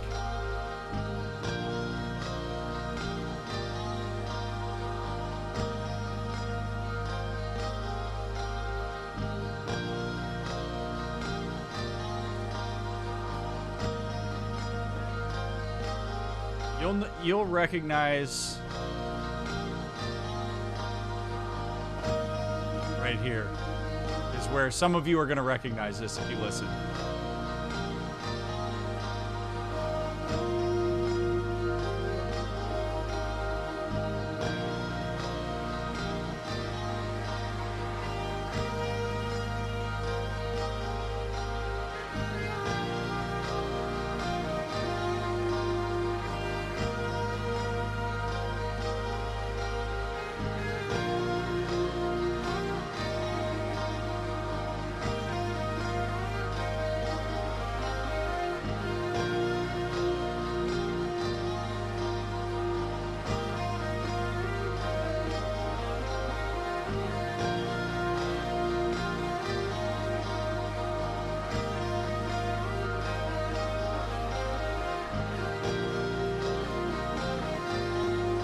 That would be crazy, Skog. That would be crazy. I wonder if I try to upload it without this song in it, if it would go.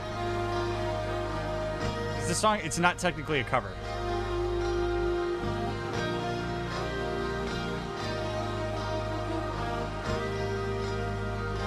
Anyway, that's Spotlight Effect. And then we have Second Wind. I don't think so. I mean, and I changed some things. It's just inspired by a song. But I don't think that was it.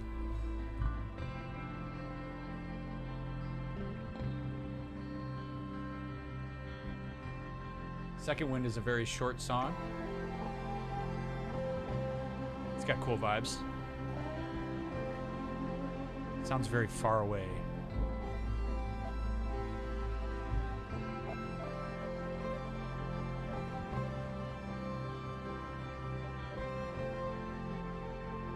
I think if you read the lore, you'd also pick up on it a little bit. I leaned into it kind of hard, but... Alright, then we have Threshold.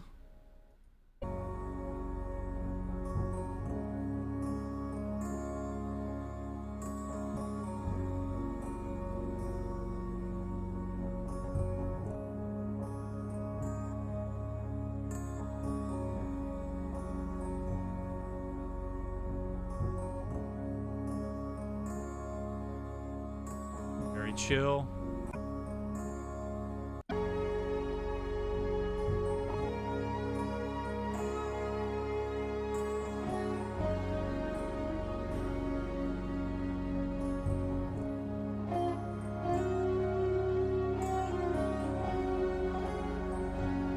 Get picturing being inside like Notre Dame and staring up, or Notre Dame and staring up at 7 stories of centuries-old stone. That's an interesting. I could see that. I could totally see that.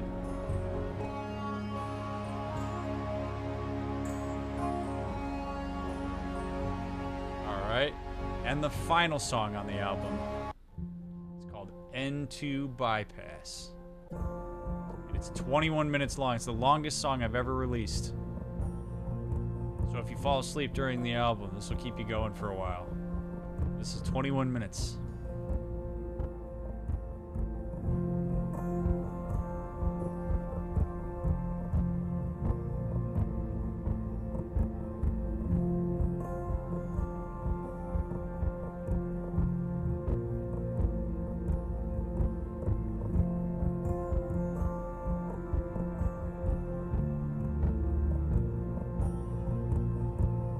This one's good. This one's a bop. I like to go along with it, like just.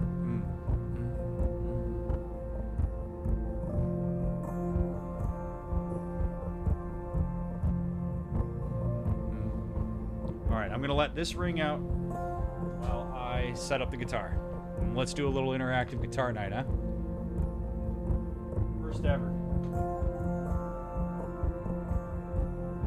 What does that mean, Dr. Mick? You'll find out.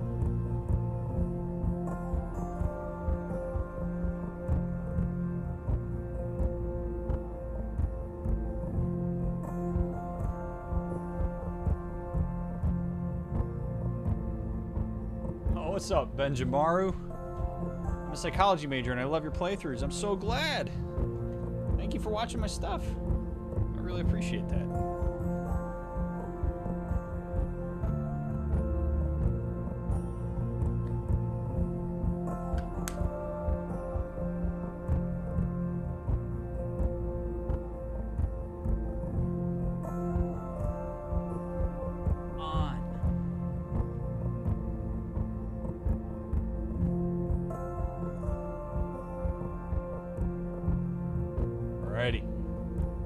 Psych major gang, rise up. That's right.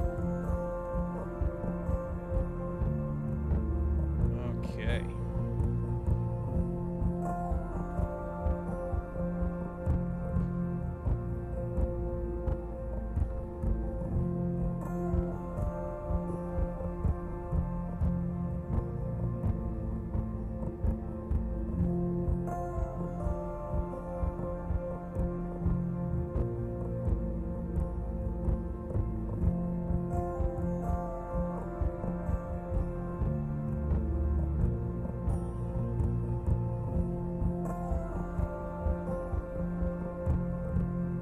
Timing worked out well on this. Here we are, 1 a.m. Time for guitar.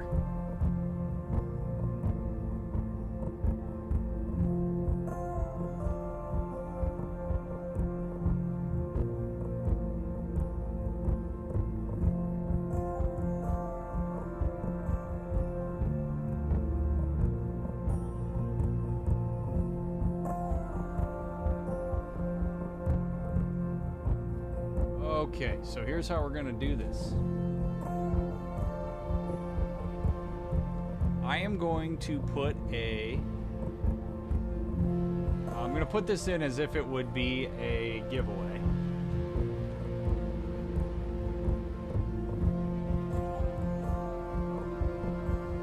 Here's how I'm going to do this. If you win, I'm going to ask you a series of questions, and I'm going to play some stuff, and you are going to have the opportunity to help me construct a song that may end up on the album, the next album. So I'm going to give a couple people opportunities to help me construct something. So I'm going to do this a couple times, so a couple people will have a shot at this. You don't have to have musical knowledge in order to help me do this, because all you got to do is just answer my questions. Okay, but I'm going to, some of them you may not even quite know what I'm asking, but it will lead to me playing a song in a certain way, in a certain key, that you will be able to say, if it's on an album, that you literally helped construct. So, if you happen to be the person that, like, if your song makes it to an album, I will also, you will get the poster for that song, is basically what will happen. Okay, so when we do the posters for that album, if your song makes the album, you will get the poster for that song. So,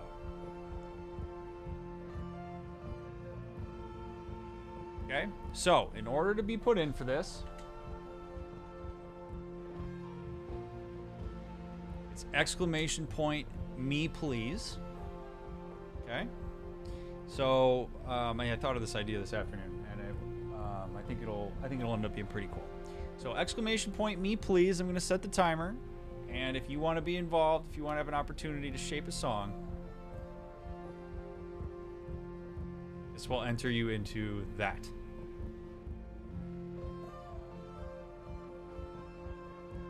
And we'll have some fun.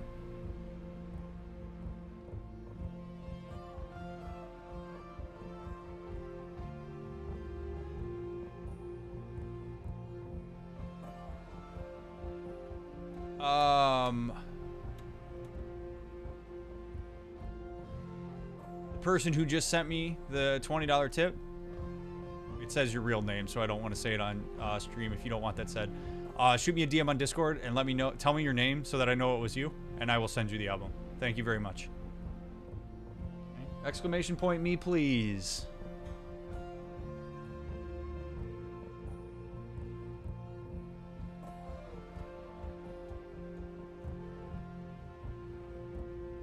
And I'm going to roll for it as soon as I get back. I'm going to pee really quick. So, BRB, and then we'll get into it.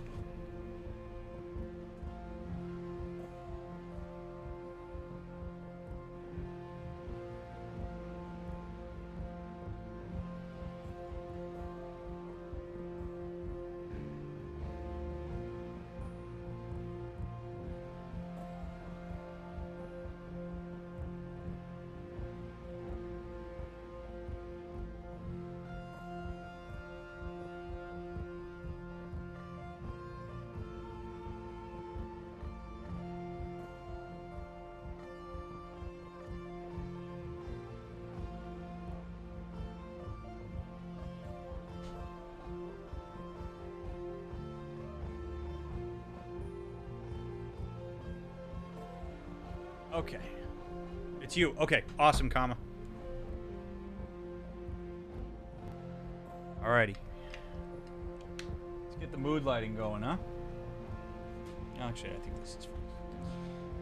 Okay.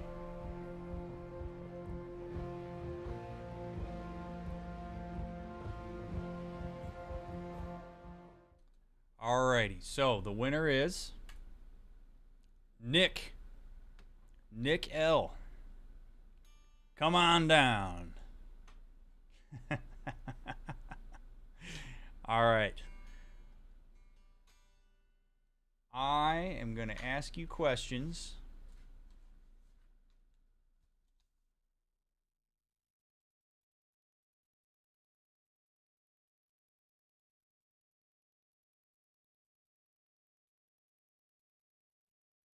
That when you answer them are going to shape a song. We'll see how this goes. Should be kind of fun.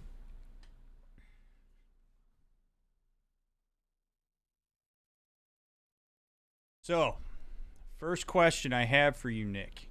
Make sure you pay attention here because I'm going to write these down. And this will make sure that it's as smooth as possible.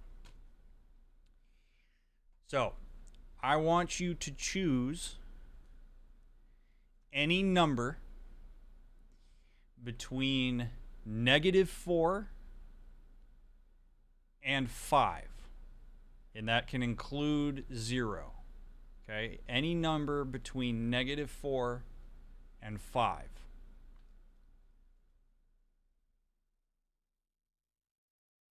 Whichever one tickles your fancy. I'm going to warm up while you answer these questions.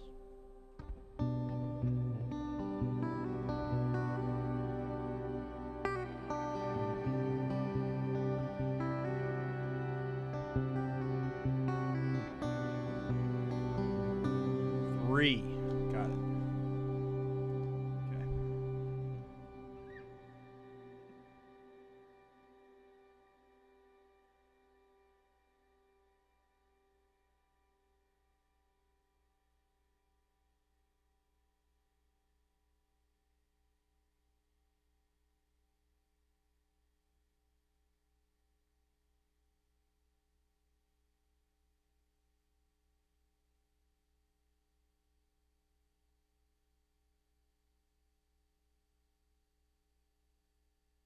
Okay.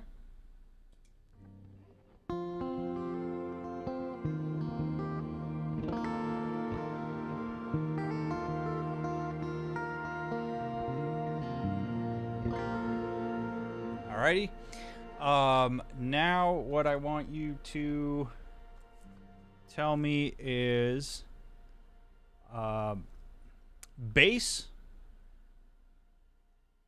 or no bass?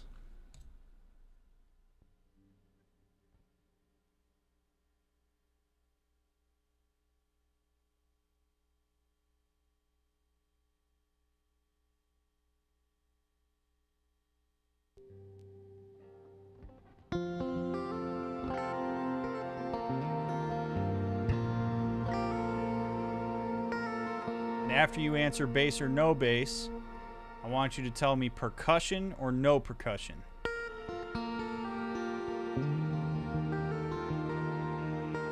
Okay.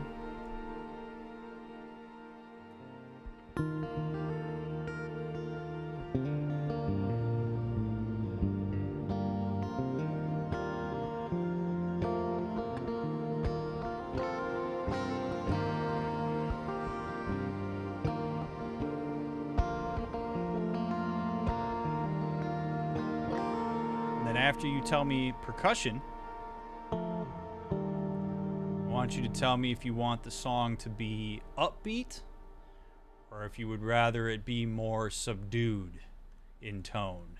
No percussion, okay? Upbeat or subdued?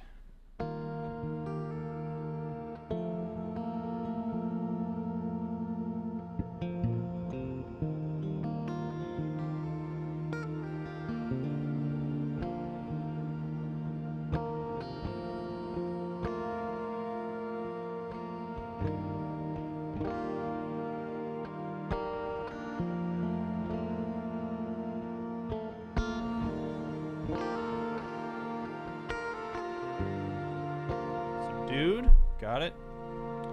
Okay.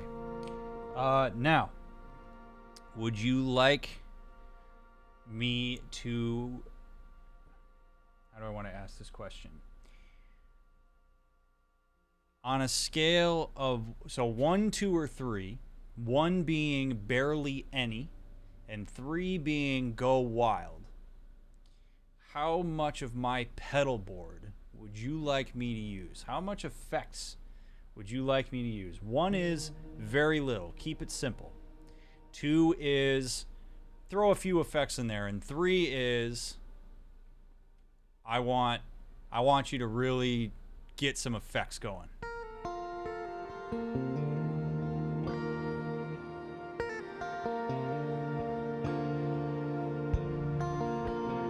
This will all help me when I start constructing.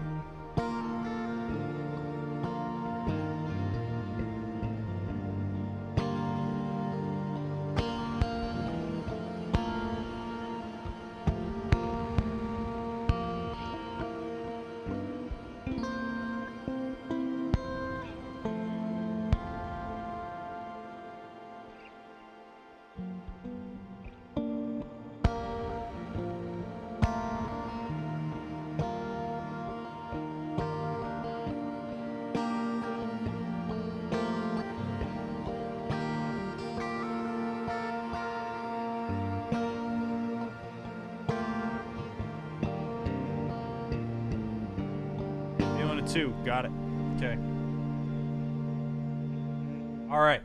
So, what I'm going to do is I am going to play 2 chord progressions. And I want you to let me know which chord progression sounds better to you, which one you prefer, and then I'm going to build a song off of that progression using the parameters that you gave me. Okay, so I'll do 2 chord progressions. I'm gonna give you vibes of them. They might not be the exact chord progression, but I'm gonna give you the vibes of 2 different chord progressions. Okay, this is number 1.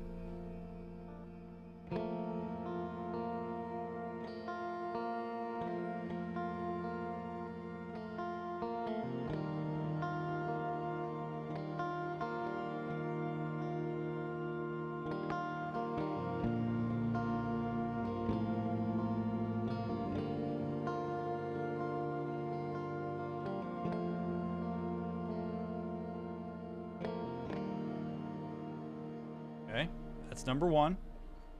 Chord progression number 2. Let's go, okay.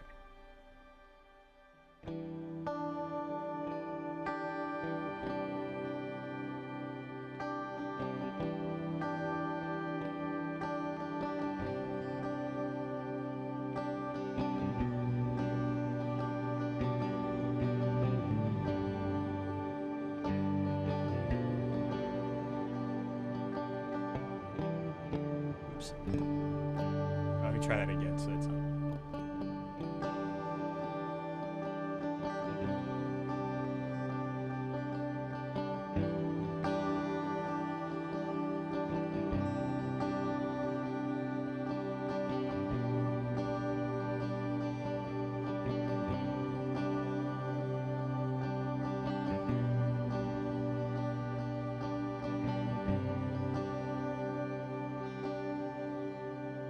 Which one'd you vibe with better? You tell me, and then we're off to the races.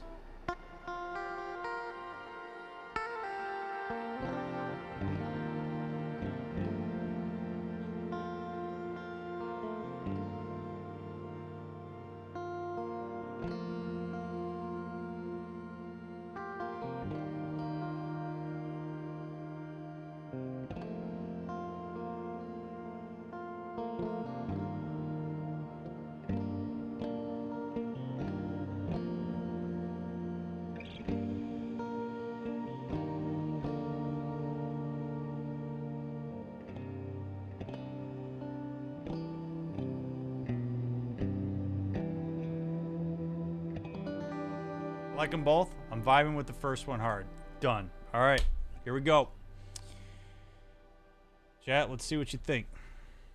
Nick, I may pop in at some point during the song to ask you if there's anything you would like me to add or how you're feeling. But let's see what I can make based off the parameters that you gave me.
All right. There you go. Nick, do you approve?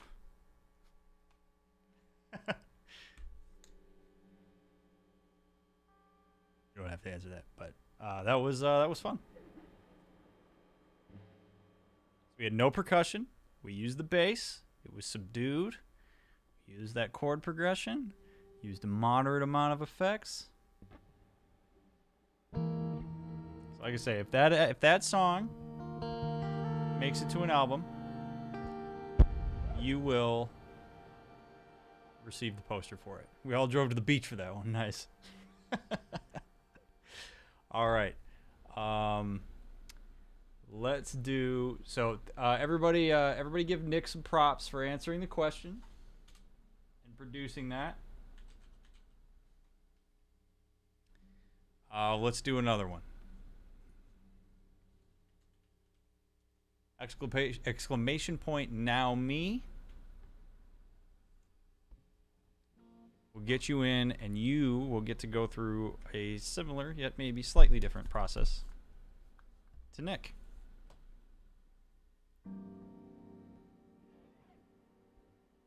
This is kind of fun. I like this. Keeps me on my toes a little bit.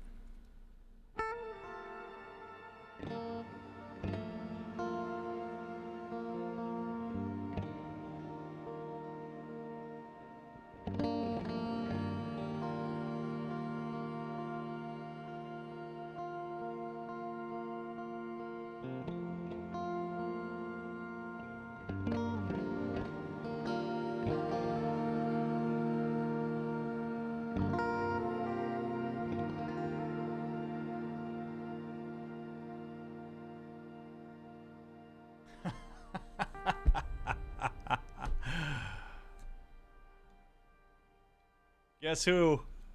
How about it? Out of 16 eligible users, looky.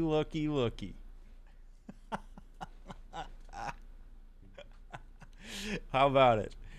All right, let's go. All right, Skog. Pick a number. -4 to 5. -4 to 5. What you want?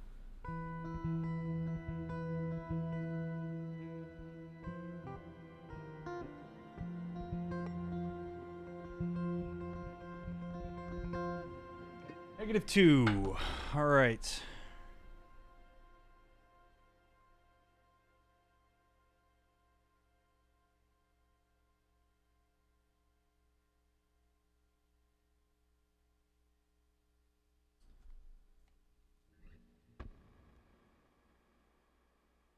Let's do it.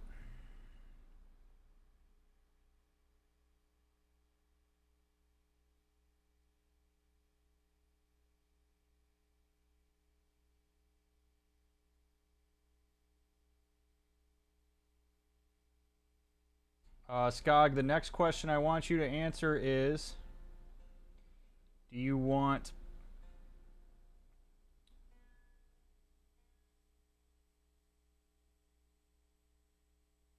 percussion first or after I start vibing?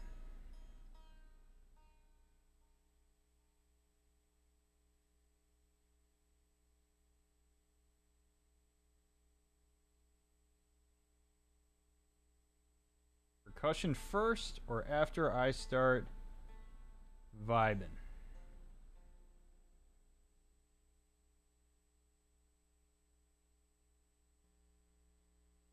Percussion later.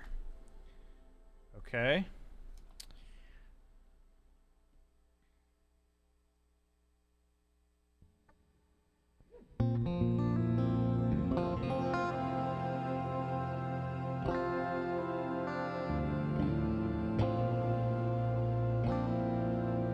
Do you want a bass part that goes up or down in spirit?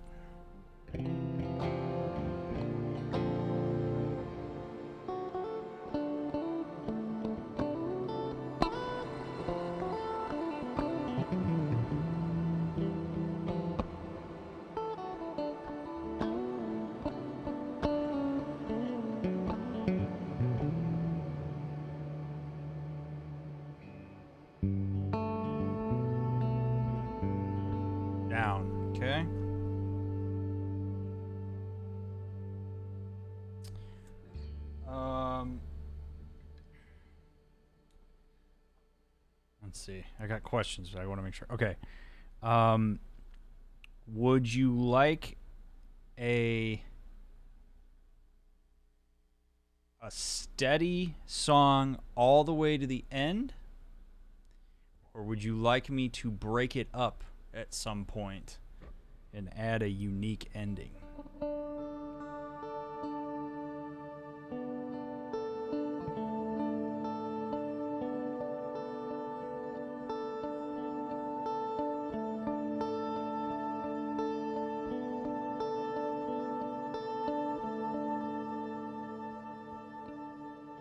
And then after you answer that, do you want a riff or a chord progression to start the song?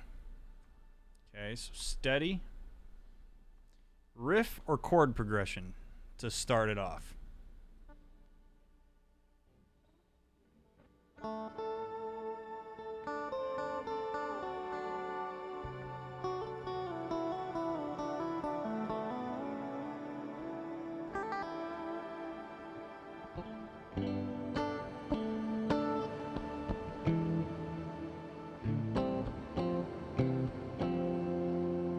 Riff. Okay.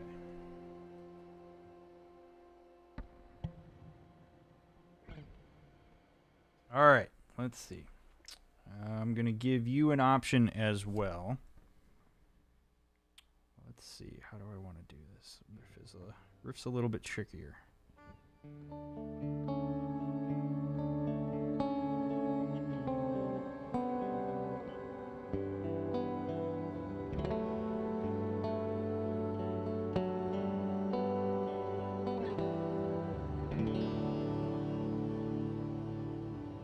All right, let's go. Okay, so we got something like...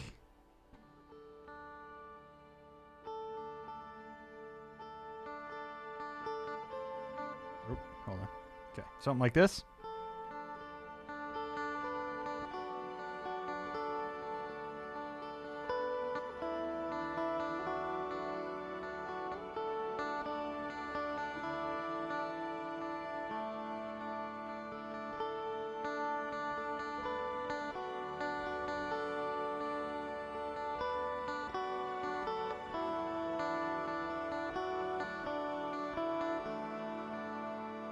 Okay, so that's riff number one. Riff number two would be...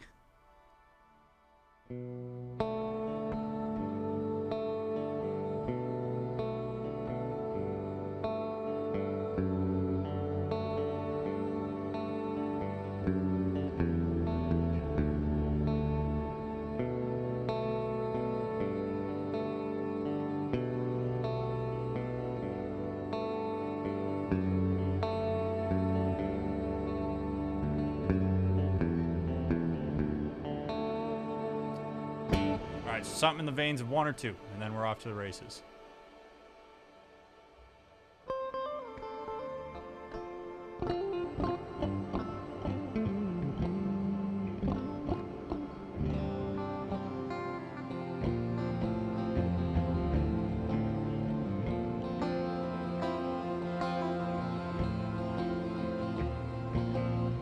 Riff one or two? Let's go two. All right. Here we go, chat. Let's see what we can make.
Yeah, that'll work. I got lost in that one. I got way lost in that one. That one was a fun one. I mean, they were both fun. They were both so different. That one, though, like, you can really start getting into the, like...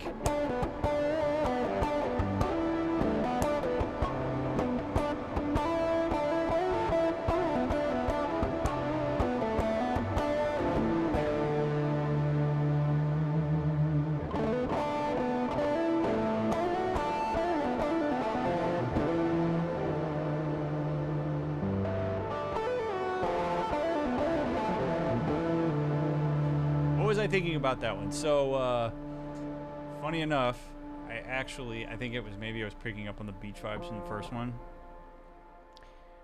I'm not kidding you when I say this. I was picturing this like super energetic, like just flamboyant dude working at a hot dog stand on a beach and just like loving life, like the epitome of just like presence. Like, people go to that hot dog stand because, like, they totally vibe with the dude that's there. Like, the hot dogs are fire, but the dude that serves it is awesome. And, like, it's just people, like, lining up. And they're all in a good mood. They're ready to go to the beach, and they're, like, at this hot dog stand. And this guy's just, like, putting different stuff on the hot dogs. And people are they're, like, super happy, and they're cheery, and they're, like, paying for it, and they walk away. Like, that's literally what was in my mind while I was playing that.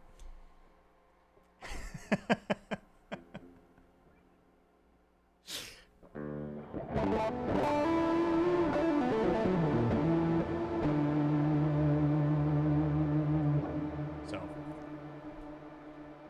Madame would like that if she was here. All right, friends. That's gonna be it for the evening. This was fun. We may do this again. I actually kind of enjoyed taking requests and like having you guys help me figure out what I wanted to do. So Skog, that hit all the notes. We were at -2. Percussion came in later. The bass mostly went down. It was pretty steady. And it started with a riff. So that was a fun one. So Nick and Skog, thank you very much for helping me out with that and being the guinea pigs for that.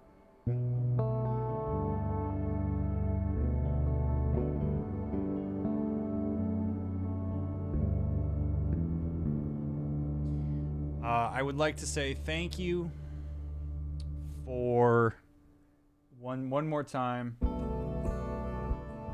Thank you very much for all of your support. I know that these music nights are a little bit different than what we usually do, but I do appreciate that you all come out for them. Those of you that purchased a poster, I seriously can't thank you enough. Thank you for your support of the channel. All of that goes back into the channel in some way, shape, or form. So thank you so much for your generosity. I will get the posters to you as soon as I can. I hope you enjoy them. Those of you that ordered a copy of Diagnostic Lullabies, I will send it to you via Discord. I'm going to make an announcement about it tomorrow. It's really a bummer that it's not on the merch store, but I'll get it sorted out as fast as I can. Thanks for supporting the musical aspect of what I do. It's a fun little offshoot that's turned into like kind of a side project. Yeah, so if you're watching the VOD, I hope you enjoyed it.